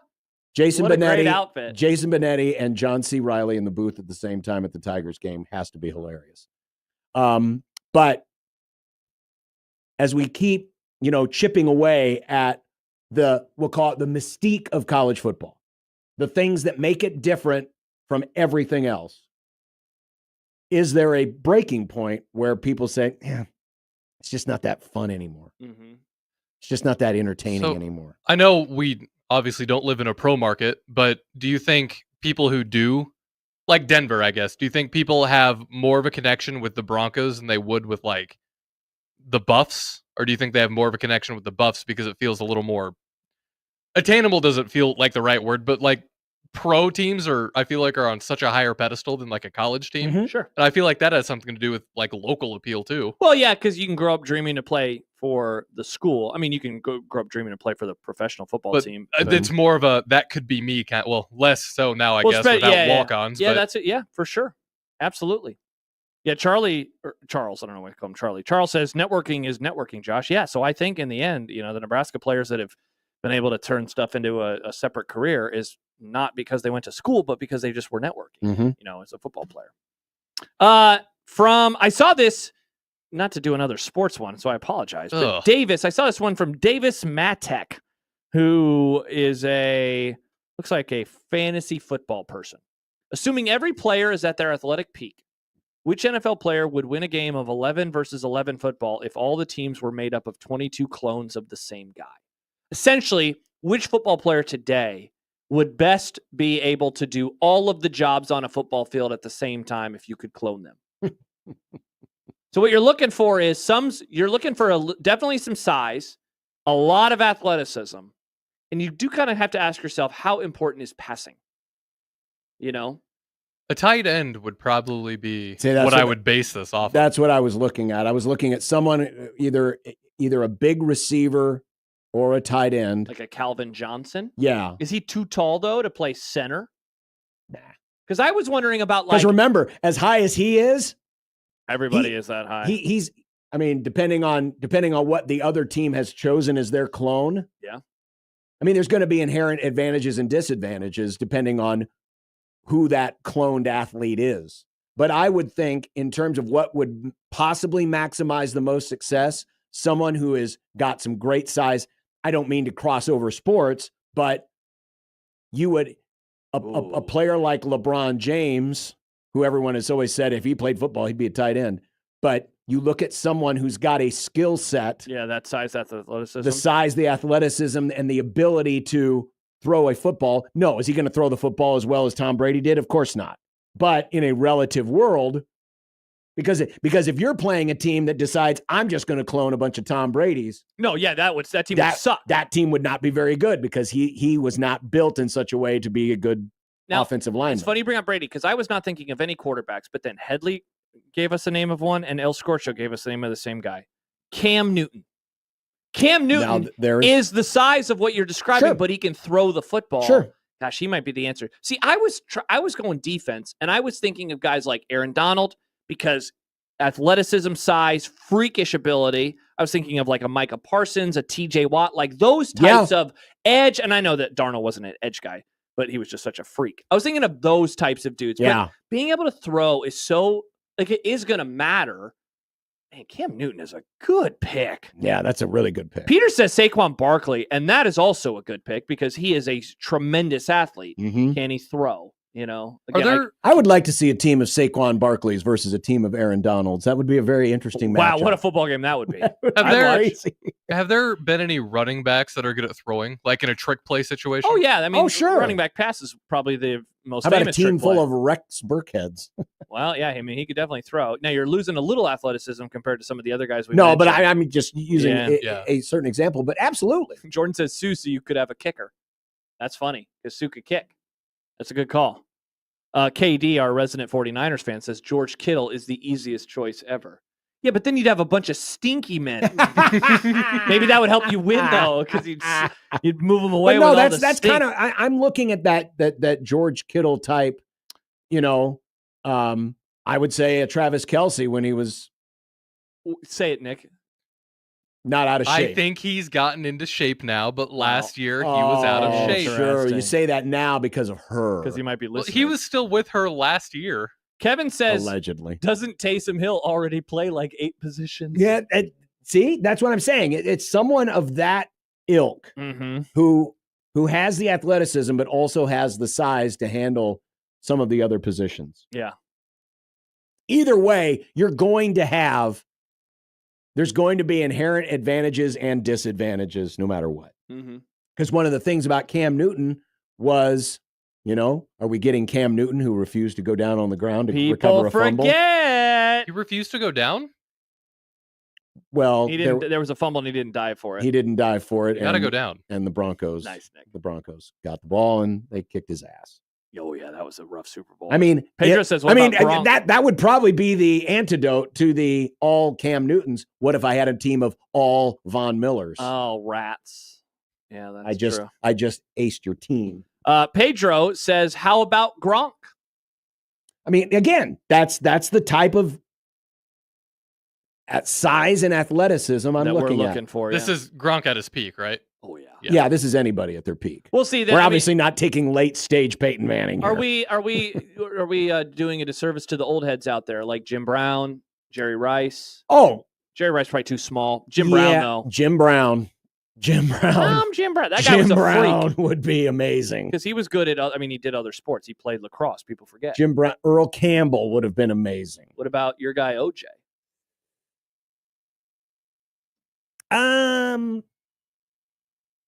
Could he throw? Again, could he throw? Probably. What about old Tarks? What? Frank Tarkenton. What did you Google to come up with Fran Tarkenton? I knew he existed. I just didn't remember his name. Okay, No, he wasn't. He was a quarterback. He wasn't big enough. He's too tiny. Dave says Bo Jackson. Bo's another good one. Yeah. A team of Bo Jacksons versus a team of Jim Browns. I'd watch. Wow, this sounds like a great football game. Charlie Jake. This was one from Samson. I was No. I was reading the wrong guy's name. If you had to enter a spy / secret agent into a Hunger Games-esque event to represent you, and it meant life or death, who would your representative be? Ooh, that's a fun question. Okay, so who are some of our nominations? James Bond, obviously. Mm-hmm. He's a spy. Mr. and Mrs. Smith, those were spies. They were the Spy Kids. They were spies. I don't want no spy kids. No fake. I would probably take like Arnold Schwarzenegger's character in the what was the movie he did with Jamie Lee Curtis? Spy Who Shagged Me? No. Oh, they're Austin Powers. Austin Powers. Do we want to count John Wick? He was in a secret organization, right? Sure. I don't know if he was a spy. Secret agent. Yeah. I think Strigori and Charles have my answer. Jason Bourne. Oh my Jason God, Bourne's a it's badass. Jason Bourne. He killed a guy with a magazine one time. He rolled it up and slapped him. John Wick killed a guy with a pencil. Yeah, that's true. So did the Joker. It's magic. Remember that scene, Nick? When he slammed the guy's head? Stib says, I'll take Batman. I guess that does count. By the way, I do want to read this before it disappears. Eric Jordan, going back to the previous question, Eric Crouch, or would they all quit because they aren't playing quarterback? Oh, come on. There's been enough slander on Husker Sevens this week. That was We are funny. not crossing over and dismissing the greatest number 7 to ever play at Nebraska. Definitively and without question. No debate. Pedro. No debate. It's Eric Crouch. How about Aaron Hernandez? He would take out the opponent, literally. Well, anyway, back to this. he does have the right body What about type. Kim Possible, Josh? What about Kim Possible? John, do you know who Kim Possible is? I've heard of this. Call me if you want to reach me. Well, if we're going to go cartoon or kiddie shows, what about Inspector Gadget? That works. Man, that's a good He's one, an John. inspector, though. He's not a spy. Is an inspector a spy? I don't think so. He seemed kind of like a spy. I like the pick of Jason Bourne. That guy's good, man. I think I'm going with John Wick. I think I'm going to go with Arnold Schwarzenegger's character in that movie that I can't remember the name of. All right, perfect. Is that True Spies or True something? Lies. True Lies. True Lies. Pedro. Hi, guys. Dumb Hi, debate guys. question. Would you rather be an actor that is famous for a couple of blockbuster movies but ends up broke and not working, or would you rather be a great working character actor that is recognized the world over but nobody knows your name? So in Bill Simmons parlance, that guy, where you're like, oh, it's that guy. Kind of like what you just did with Schwarzenegger. We're like, that guy, what's his name? He's in that movie. I know who Schwarzenegger is. No, I know. I'm just making Star of the greatest running man ever made. So would you rather be that guy, or would you rather be known but broke? So kind of like, I'd rather be the second. yeah, because you like money.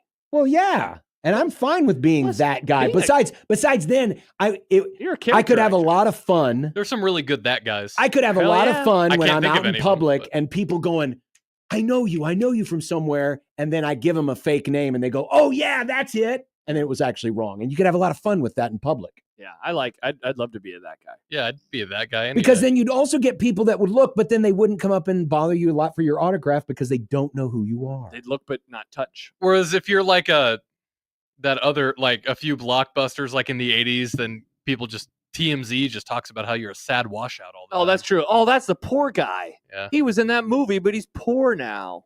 Yeah, that'd be a bummer. Who's that guy who used to be in all those bad karate movies and now he's an asset for Russia? What?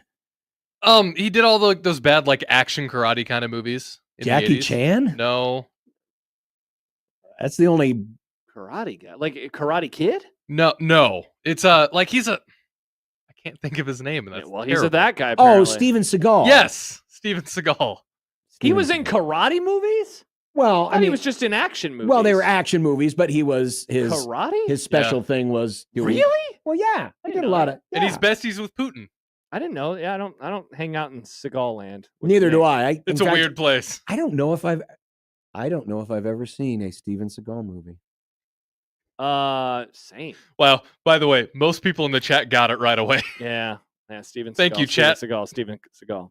Well, I mean, yes, he did do karate style moves, judo moves, but when you said karate guy, I instantly thought, No, that's fair. I don't equate Steven Seagal with karate. No, nobody should, and yet he associates himself with it. Well, he's a strange individual. Peter says, I've heard people say they are going to their cabin, and I have heard others say they are going to their lake house. What's the difference? Is there a difference? Does a cabin become a lake house at a certain point? When I think the difference is just there's a lake. I think size, because cabin, I think, cabin like small, one room, maybe two, but like it's a like studio. Yeah, sort of. But like a lake house, it's like, oh, it's just a big fancy house on a lake. Interesting. Because if you're gonna have a lake house, you're not gonna have a small So lake like a cabin has logs, but a lake house is a house. It doesn't have to have log. Like the cabin we stayed at in South Dakota, like it was just a small cabin, you know? Yeah, I cabins can have multiple rooms, but not as many rooms. A lake house is a house on a lake. Yeah. So it's not even cabins about are the water? Cabins are usually a smaller version of a house. So you guys think it's less about the water and more about the house? No, I think it's for sure about the water, but I think it's mostly about the house. So yeah, you don't have to have cabins do not have to exist on a lake. But if you have a So cabin, if a cabin and it's was on a lake, would that be a lake house? No, it'd still be a cabin. Still be a cabin. Just a cabin on the lake. A cabin is a cabin on the lake. That could be a movie. A cabin to me is smaller than a house. I Adam guess they don't says have to be, but cabin doesn't necessarily mean on a lake. Yeah. When I think of a cabin, I think of somewhere in the forest.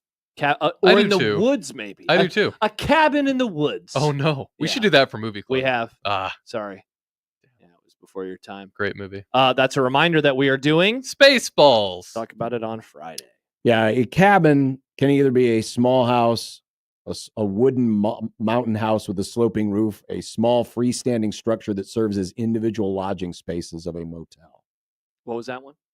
That's just definitions of cabin. It's just Cabin. cabin is tiny. Yeah, cabin is just smaller. It's It doesn't- smaller than like a normal house. Sam says feels like it's regional. In Minnesota, any size second home on a lake, even a mansion, is a cabin. Wow.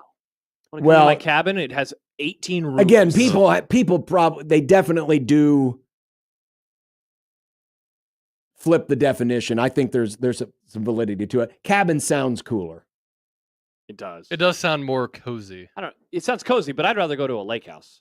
I'd rather go to a cabin. If I have two friends and one of them's like, "You want to come to my cabin?" and the other's like, "You want to come to my lake house?" I'm saying, let's go to the lake house. Let's go to the cabin. Let's hang out with the bros in the forest. Cabin makes me worried that I'm going to have to sleep on the couch or share a bed with you.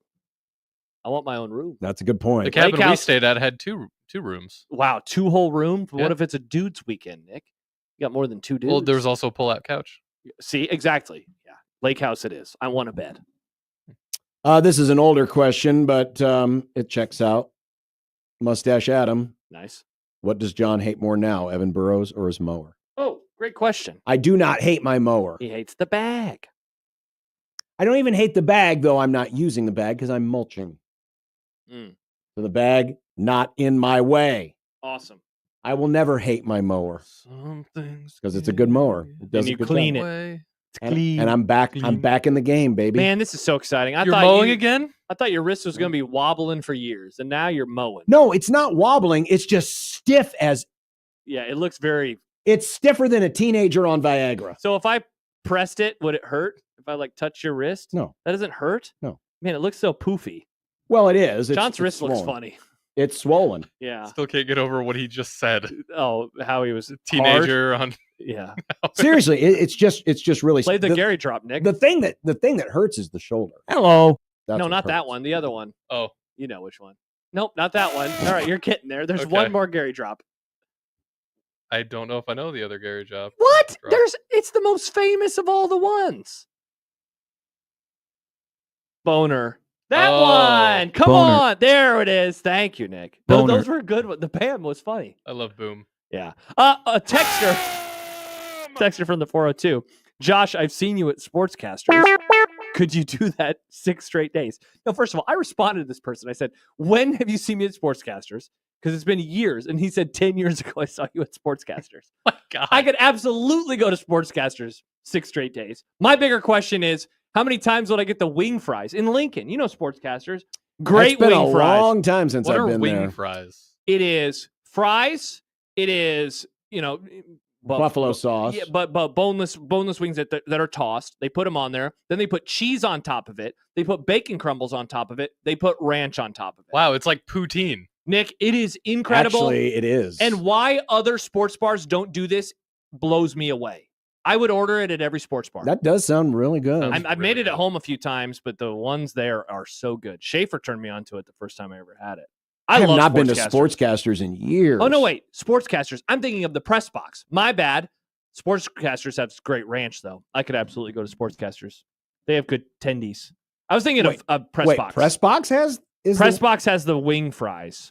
Baymon says that sounds awful. Baymon, you suck. I need to go to Press Box. Really? Press box. Dude, I love press box.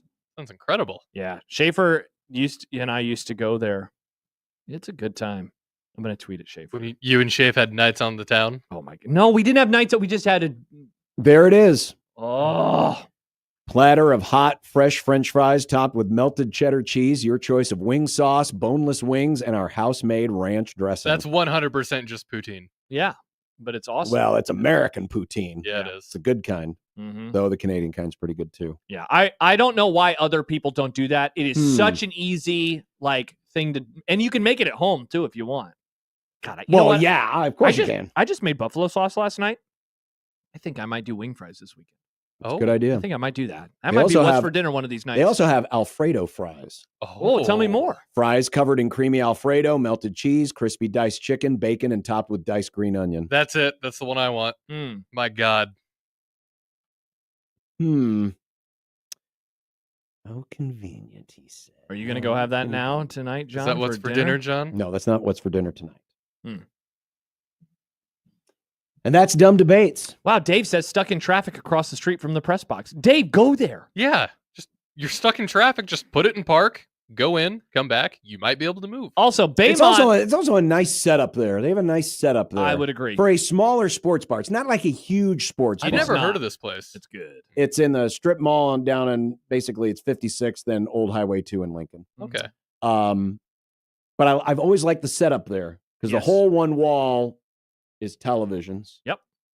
And then they have the bar that's up there's top. a bar in the back, but there's usually and I've had good meals there. By the way, Baymont absolutely getting roasted in the chat. He says Why? food touching violation for sure. That sounds awful. Wait, this isn't what? even food touching. It's just the ingredients, Baymont. Hold on. Food. Yeah. I mean, come on. If you put anything on a hamburger, that's food touching. Yeah, I don't understand the food touching people. I don't. Yeah, sometimes food tastes good when it touches other food. Then you discover a fun combination. Yeah. Yeah. And these are foods that go together. But this isn't ranch. food touching. This is like saying I don't like pizza because food's touched. No, those are the ingredients to the meal. Yeah. Bad take. Horrible take. Wow. He says deep down everyone hates their food touching. They just don't have the courage to admit it. P.S. So I live with food touching. I'm firmly on the side of let food touch. But I do think it's different than like a pizza or a hamburger because all of these foods on this fry poutine thing, they can all go by themselves normally. Sure. Whereas like a pizza or a hamburger, you're not just going to eat an onion or you're not just going to eat pepperoni by itself. Challenge accepted. Challenge accepted. Yeah, I love pepperoni by itself. But I understand what you're trying to say. And that is Dumb Debates. So we do it. Now go find yourself some wing fries. I need it. It does sound really, really good. Dude, seriously. John, you should just order a bunch of them and bring them to us tomorrow. John, that would be awesome. John, thank you so much for doing this. Nick didn't get to participate in fun things last week. Then they're going to be gross and not good because they're Josh, bring in your air fryer. Bingo. I'll bring in my air fryer. You guys. What? What? What do you mean? We're being innovative. You hate it? Wow. Classic. John, I thought you said you could change. Guess not. We thought you did change. I didn't. The same person you've always been. Yep. Sad. 16 twin zone.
Back here on the Grum.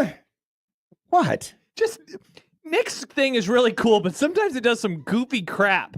It does do some goofy It stuff. moved us all around. I can usually fix it before we get back from break, but sometimes breaks are short. Do you ever wonder if this project, if the juice is worth the squeeze? I don't think anything worth doing is ever easy, John. Interesting. This is only the third day of trying this. I still gotta figure out the flow. I just don't want you to, lose sight of all of the other duties you have here as director of video. Oh, don't you worry about my duty, John. I mean, to be fair, this is his duty. This is part of my duty. If I get this to work in a way that makes sense, then it's gonna go everywhere. But again, is the juice worth the squeeze? I don't know. Are the wings worth the fries? Yes. Well, that's different. I mean, this is why I'm testing it. This is what Cheap we're figuring out right now. says Nick, it's fabulous. Why do you have to test it on us? Why can't you test it on somebody else? Because I'm the director of video, but I also happen to be the producer of this show. So if I have an idea, That sucks. we're the test. I want a new producer. No, if you think about it, this show has always been the pioneering show of 1620. We were the first Shout out to us. We were the first ones to do video. We Look at were. us now. Thank you, COVID. And yes, Stibbs. What did he say? The press box is the old bleachers. Okay. They're at the 56th and Old Highway 2. Golly, man, I am craving those wing fries now. I am too. Can we just go? Can we just get in John's car and then could you take us back? Yeah, home? John, I'm not bringing you back home.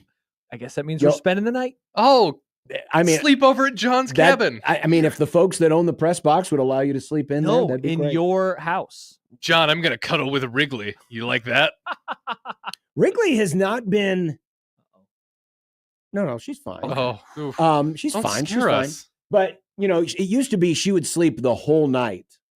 In the bed, but now she's a little more mobile.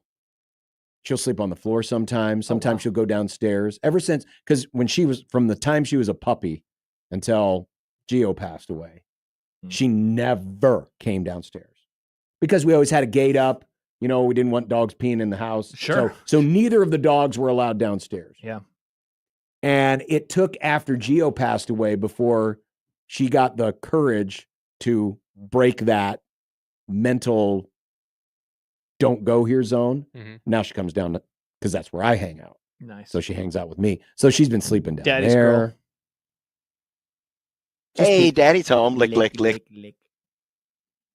Thomas says, former anti-food toucher here. Here's how I got over it. Growing up and also joining the army. Didn't have time to keep it separated. Mix it up, salt and pepper, down the hatch. If you were lucky, you had time for all those steps. Baymon, time to join the army. That's the only way to cure this. Army. Good luck. Thank you for your service also. Food Your is future usually service. the best when it's touching other foods. Also, it's all going to the same place. It's going to touch eventually. That's going to turn into poop. Maybe white poop, John. Not really sure that. That was an off-the-air conversation. We'll just move on. That was an off-the-air conversation. Nick was very confused about something. Stib says Chino mention. Always good to remember Chino. What a great dog. Gio. Yeah, he was never scared of the fireworks. In fact, he Shout loved out. the fireworks. Really? Yeah, he'd come outside with us. He'd run around. He'd bark at the sky. He was. Was he barking because he loved it, or was he barking because he hated it and wanted No, it he to liked go? it. If he didn't like something, he would let you know and he would leave. But he wanted to be out there with the fireworks and with the people. Jay Scratot says fries, wings, etc. Is that good? Sipple said it's hard telling from the press box. Get it? That's a drop. All right, nobody gets it. Pedro says, "Hi, guy. Do I feel an Oregon Trail vibe happening today with all the trailblazing stuff Nick is doing?" Oh, I hope I don't die of dysentery. Well, based on how this experiment has gone, it feels like the StreamYard video has died of dysentery. So, what would we give so far 3 days in? What kind of grade are we giving Nick's little thingy?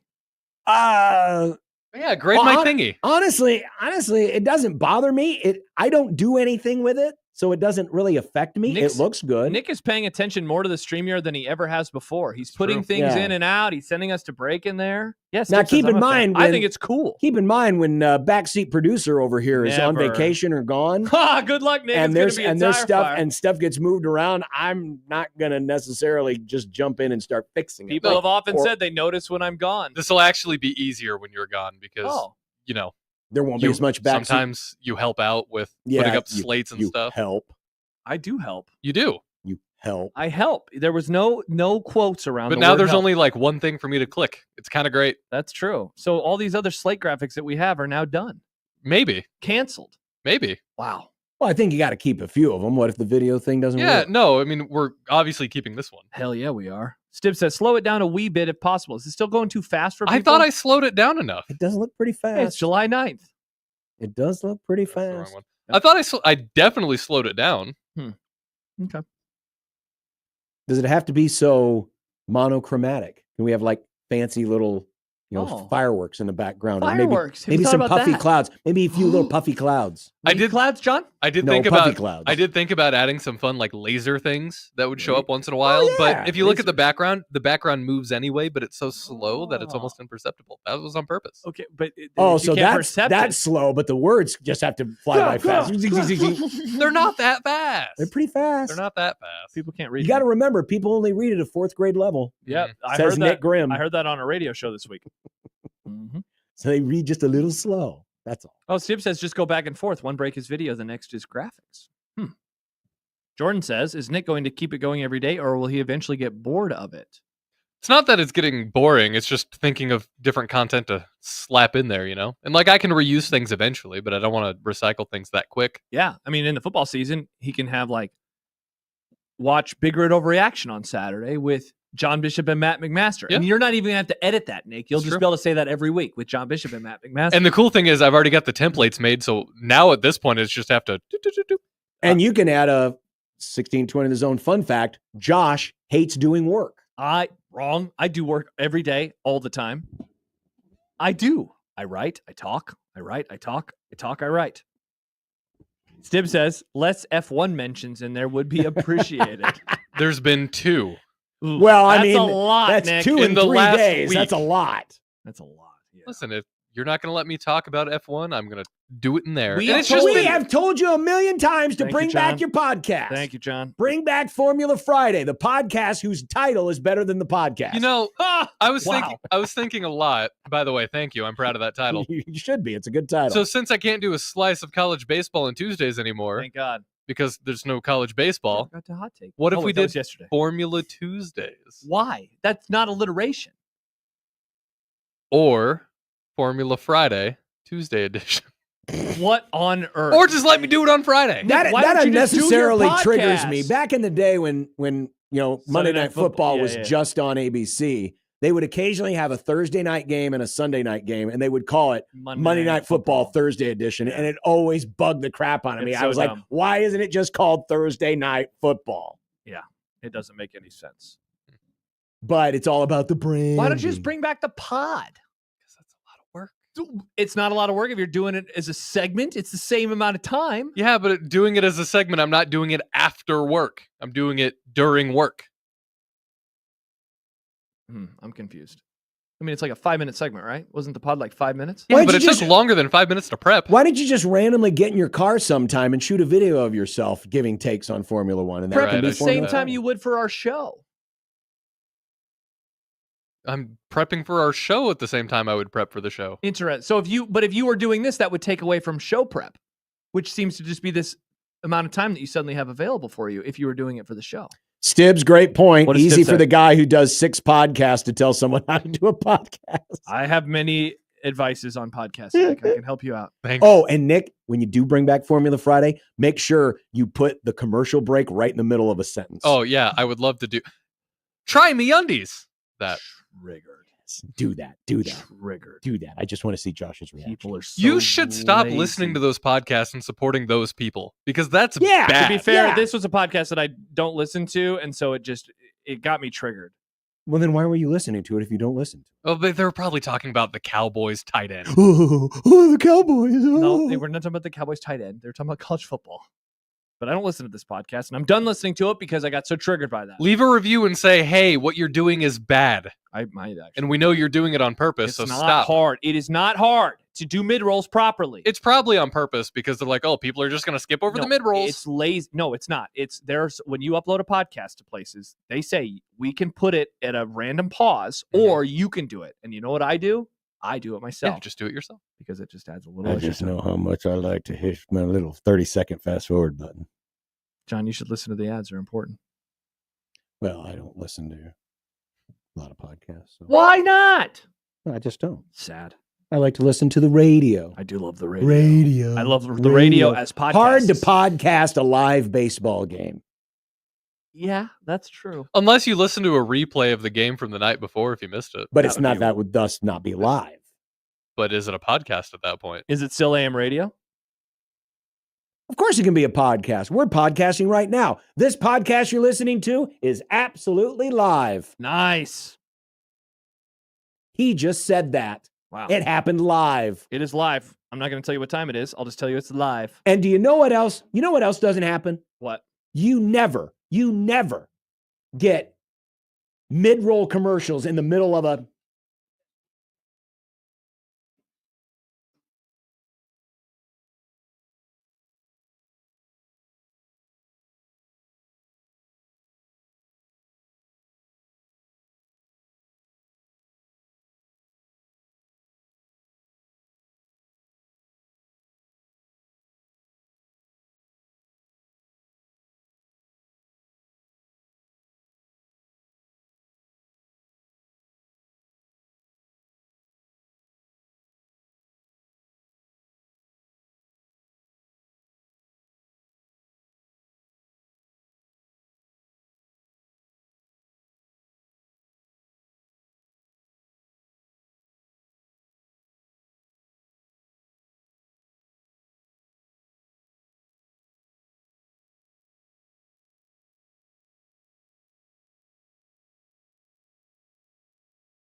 I made you some Unsportsmanlike. content. Unsportsmanlike. Sportsmanlike content. Content that's unsportsmanlike.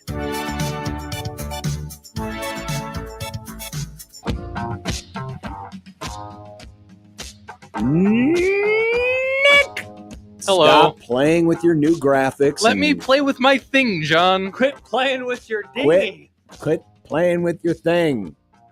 Well, boys, it's now been more than 24 hours since Scott Frost peed and pooped all over the state. Only for select Husker fans to ask for more.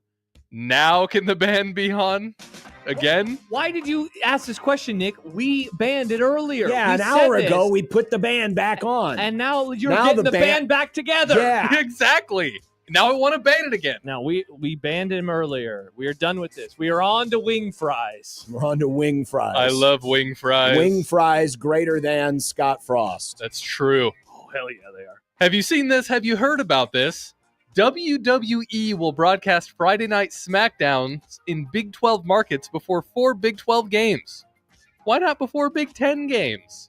Well, because the WWE has a relationship with the Big 12. Don't you remember? They give away a championship belt at the conference championship game. And they usually have, I think, when was Texas in it 2 years ago? In their last one? Yes. I think The Undertaker was there. Oh, really? Well, because he's a big Texas guy.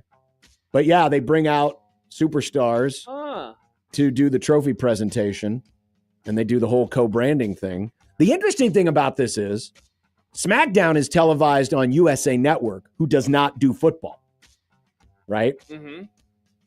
But it's interesting that they've done this co-brand, and one of the 4 is going to be for the Farmageddon game in Ireland.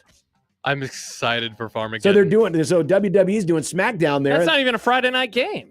That's a Saturday game. No, it's Friday night SmackDown. The But wrestling's they're gonna on do Friday, okay. and then the game's on Saturday. Oh, my bad. Okay, I thought that they were doing it before the Friday night game on No. Fox. That's how I took it too. No, because Fox no longer has WWE. Oh, okay. That's interesting. It's going to Ireland? Yeah. Fascinating. Okay, then It's an okay. I mean, I'll be curious to see how this can help with the exposure of the Big 12. It's certainly unique. Yeah. I'll be curious to see how they pull it off. Yeah. Cool. Congrats to the wrestling dorks. John. Yeah, you mean the Big 12 dorks? Well, handshake meme in this case. PFF, that means Pro Football Focus, Josh. Oh, thank you, Nick. They put out their list. It's a list. Yes. Of top 10 coaches in college football. They did this yesterday, is when they put this out. Okay, thank you, Nick. We don't need to run down the entire thing, but Dan Lanning was 3 spots higher than Kalen DeBoer, even though the latter is 3-0 against the former. Is this a proper ranking? Look, I like Dan Lanning. I like both of these guys. I don't think so, though. Why would Kalen DeBoer not be ranked higher than Dan Lanning? He took Washington to the playoff. He had success. He took them to the national championship game. They beat Texas in that game. And then, he went off to coach little Alabama. And is he being punished for what happened last year? I think he is. I think he's being punished for it because he beat Dan Lanning. And one year he beat him twice. Remember? He beat him in the regular season, and then he won the conference championship game. I'm guessing old Pro Football Focus didn't realize the DeBoer versus Lanning record. That's a tough look if not. When they did this. Mm-hmm. The Washington Commanders, John. Wow. Interesting. I mean, are bringing back their Super Bowl era uniforms as an alternate for the season. No, this does not mean the Native American helmet logo is back. Not yet, at least. And they're still not as cool as the black uniforms. God, I knew you were going to say that. No. What are your thoughts on this? Bring these babies back. They look good. Well, President T wants them to bring back the R words. Put it on the long-term list. By the time he leaves the office in 2032, they will be the R words again. I think they're going to go back. No. I think they're going to go back. They're not going back. They're going to blame it on 2020. They are not going back. I think they're going to go back. You forget that Dan Snyder's not the owner anymore. I know, but if they're going back to the uniforms, well, it's a uniform. It's just a little taste. It's like putting salt on a meal, a little taste. It wasn't the uniforms that were the only part of the uniforms that was the problem was when they had the Native American imagery, but these don't have them. They're going to bring it back. Well, also the name. And the name. That was a problem too. But it has The nothing to slur. do with the uniform. Young John was woke. He was like, why are they a slur? Wow, Lib John. Yep, Lib 10-year-old John. I think they're going to bring it back. I'm serious. I think they're going to bring it back. No, they are not bringing it back. You can put that on the long-term list. All right. They are. That word is You got never the coming MAGA back. tomatoes. Josh, Nick, you've said you're planning a trip to a Cowboys game. Oh. But could we interest you in this $2,500 package from Cardinals Premier Travel? What? A private flight, 2 nights in a hotel, team-sponsored tailgate, welcome reception, and other amenities. Is it for a Cowboys game? The Cardinals are starting a new program. Okay. And for $2,500, starting at $2,500 per person, private flight, 2 nights in a hotel, tailgate, welcome reception, other amenities. The first game they're going to try this for is the Monday night game in Dallas. That doesn't seem like a bad deal. No, $2,500 a person for all that stuff, a private flight. Like, I mean, it's worth it almost for that alone. Yeah. John, can I borrow $2,500 and also not pay you back? No. And the catch, though, is you're going to be flying out of Phoenix. So you got to get yourself down to Phoenix. Rats! So I got to fly to. And, That's whack. And you know what the other catch is? And this is the real deal breaker. You have to watch the Cowboys. Shut up, John. Nobody asked you, You have John. to watch the Cowboys play the Cardinals.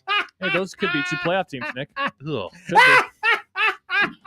Baymon says, did he just say enemas? Amename. Nick, I don't want one Amenities. Yeah. Here's my question. What? Are there What?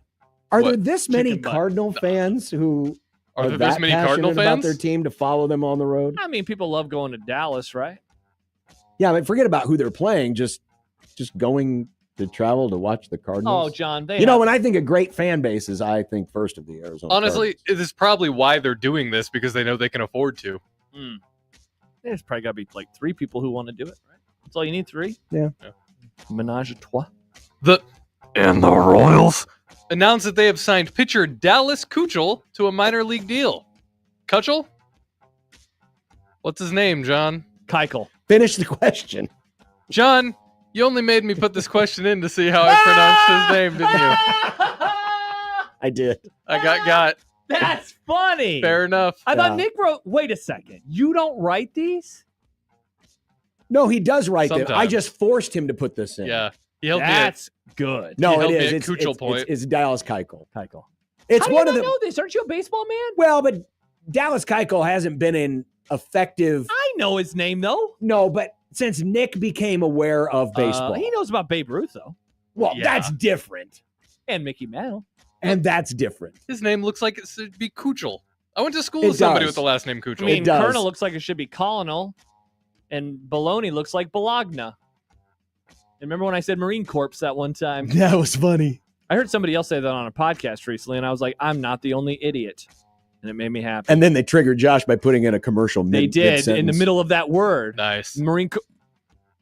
Have you wanted to buy a pop recently? Guys, it's time for some takes. We've had them for the whole show. The cover athlete of the 2K26 WNBA video game is not Caitlin Clark, but Angel Reese? Do they even want to sell this game? Uh-oh, John's triggered. Oh, I'm not triggered. First of all, congrats on having a WNBA video game. That's awesome. See, it's Seriously. interesting because they usually integrate the And WNBA if stuff you- into the NBA And game. if you they think got their about own it, game? this is unique because usually, in a lot of these video games, they have team builder mode or athlete builder mode. Yeah, where are you going with this? Well, this will be the first video game where you can practice not making layups and get bonus points for it. Get a lot of rebounds. This is a dumb decision. I mean, seriously, why wouldn't you have Caitlin Clark there unless she was too expensive? That was going to be my guess. Maybe she just said, no, I don't want to do it. And they were like, all right, we'll do Angel Reese. Maybe look at Caitlin And she was Clark like, next year. really? You're going to credit me as a good basketball She's player? good, John. She gets rebounds. She's and good. She occasionally scores points. Yes, after about 10 tries. I can't wait to She's see what her good. rating in the game is. Shut John up. That'd be My nice. Well, her goat and rebounding your rating goat. is going to be pretty high and her scoring. It'll be one of those characters you play with where you're like, man, I'm right under the basket. How come I can't score? Wow. Baymon says, I giggle when John says video games. I go and I fix the spelling of it every time in my Word doc. It triggers I me. actually like it. I like video games a lot. Do you, Nick? Yeah. Wow, interesting. Wow. Why do you get triggered by it? Because it's just one of your weird jokes that I don't find funny. Josh, you know you can change. John can change. You know what a joke is of yours that I don't find funny? What? You. Got him. Last one, and probably the most important news of the entire day. Oh, tell me more. HBO Max officially returns today. Oh! It's not Max anymore. It's not HBO Go. There it is! It's HBO Max. HBO Max. It was. I will be curious to see if it is changed on my Roku tonight. Oh, is it going to be know, the dumb thing where you have to download another well, app again? I use my Apple. I think has an HBO Max and a Max right now, so I wonder which one is working. Yeah, please just fix it. Usually on the Roku, when they do the updates, it updates. This is awesome. Automatically. I will celebrate by watching another episode of Veep. Oh, are you rewatching? I've been rewatching Veep. God, what a show. You want a hot take? I'll give you a hot take. I think that is Julie Louis-Dreyfus's best work, not Seinfeld. It's so funny. Well, that's fair because Seinfeld is bad and Veep is good. Seinfeld is hilarious, but we have to deal with you every day. You get to deal with me every day. I love the Jonah Richard combination. So Those funny. two are so you're so in like fun. what, season 3 or something? Oh, I'm in season 5. Oh my gosh, you're flying. When did you start? Oh, about the time I got hurt. I mean, wow, I didn't know remember they're that. only half-hour long shows. It's such an easy show to breathe through. Yeah, the Richard character is so funny. Richard Split. I'm at the episode where Jonah has accepted running for Congress. Awesome. Oh my gosh, with his uncle, right? Is that what he is? His short little uncle. Listen, you. And when he tells Jonah to tell the inappropriate joke about the mayor, and so he does it, and he's the only guy in the building laughing. That's a great job. I forgot about that. It's such a good show. Oh my God. That's how I will celebrate the return of HBO Max. Awesome. That's a good call, John. And, well, I've already watched our movie, so I could say I could also celebrate by watching Spaceballs on Nick, HBO Max. you can celebrate by watching Spaceballs. I could celebrate by watching Spaceballs. You'll do that tomorrow, though. You watch your movies on Thursdays. Movies night is Thursday night. Mm-hmm. It's only an hour and a half. It goes by very quickly. Oh, it I does. watched it over the weekend. I love Space. I've seen this movie so many times. Yeah? Mm-hmm. Oh, wait a second. I thought you hadn't seen No, this is one of my favorite movies. Nick doesn't like picking movies he's never seen. He likes picking his favorite movies that he wants to torture. I always pick movies I've never seen. Time to watch The Iron Giant, everybody. I pick movies I haven't seen all the time. Interesting. Also, I think Iron Giant was a Chance pick. Oh, well, sorry, Chance. Didn't mean to roast you there. But also, you're wrong. Iron Giant kicked ass. Chance got roasted. I'm giving Chance one of my old bookcases. And then he crumbled to the ground. Chance got roasted. Chance is coming over tonight, and I'm going to give him a bookcase.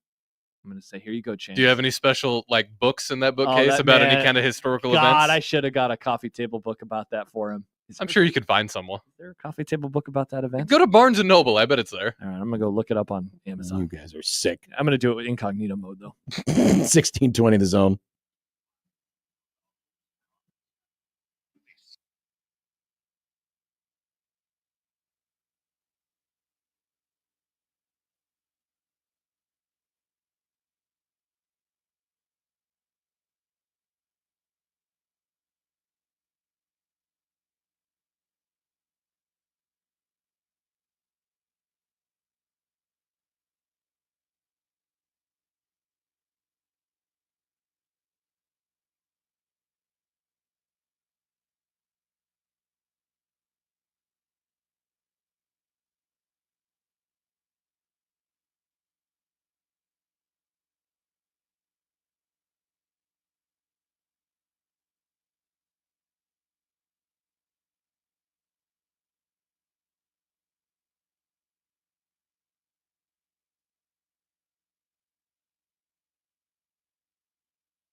When you knock us down, we're going to get up. And on the way up, we're going to bite a kneecap off. Crust is good on your pizza, not your ass. I will eat your ass first. He's tough as a Woolworth steak. And then it's going to take 2 more shots to knock us down.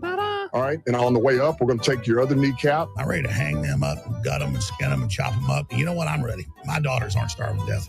I'll eat my neighbors. And we're going to get up, and then it's going to take 3 shots to get us down. And when we do, we're going to take another hunk out of you. Cliff, what are you going to take away as your best memory from playing basketball at Boston College? Probably just like going out to eat. It was a simple little dinner last night. It was kind of like a bacon wrapped hamburger steak. Josh, I love bacon, but it was like it had some cheese in it and little wang. It was pretty good, and some rice and a nice salad with blue cheese. Ugh. Delicious blue cheese. Ugh. What's wrong with you? Yeah, blue cheese is good. No, yeah, see, it's good. It's good. It's good. It's not good. No, it's not good. It's good. What did I have last night? Oh, shrimpies and fries. No, wait. What? What? You don't eat shrimpies? Shrimpies and fries. What the hell? Oh, you wait, don't did I have shrimp, that? John? Did I have that for lunch? I don't What is remember. that fake stuff? No, it's shrimp. What do you mean fake? Why did you say shrimpies? Because it's fun to say shrimpies. Oh, I can't say vidya and spell it out, but you can say shrimpies. You're getting triggered by the exact same thing I Shrimpies get sounds like triggered you're by. eating midgets or something. John, you're not allowed I to don't say think you that. can say that. Eating little people, which I'm also not doing. No, I'm eating- midgets. Meaning shrimpies. Tonight, Chance is going to bring me some mac and cheese because I have a podcast at 7 o'clock, so I got to eat fast. Mac and cheesy weezy. Wait, you're making him bring you food? Well, from his place of business. Was that the exchange? I'll give you a bookshelf I if you give me some Mac. No, I'm actually paying for it. I said, could you do that? I'll Venmo you. Because he's going to be there already. Wow. I didn't eat real fast. I got something to do at 7. Bring me some. Oh, that's right, because I got one of my 17 podcasts. That's true. That I'm going to insert commercials randomly in the middle of paragraphs. No, they will not be. They will be in proper spots. Proper spots, Nick. Last night, instead of going to Burger King, I had the leftover chicken tikka masala. Yeah. Still very good. So you doing crappy BK tonight? I don't know what I'm doing tonight. What do you think? I don't know. Wing fries? We would have to go to Lincoln for that. No, you can make it yourself. Oh, I guess we could make it ourselves. I don't know. I'm going to do that this weekend. I'm going to do it one of the days this week. I'm going to say I'm having wing fries. Probably Friday I'm going somewhere. This might be a Thursday night thing. I think I might do this tomorrow night. Because we got some chicken chunks, John. Well, that's a solid Thursday night meal. It's a good Thursday night meal. It's a great Thursday night meal. We have fries. I don't know if we don't have any chicken. Do you have a Costco membership?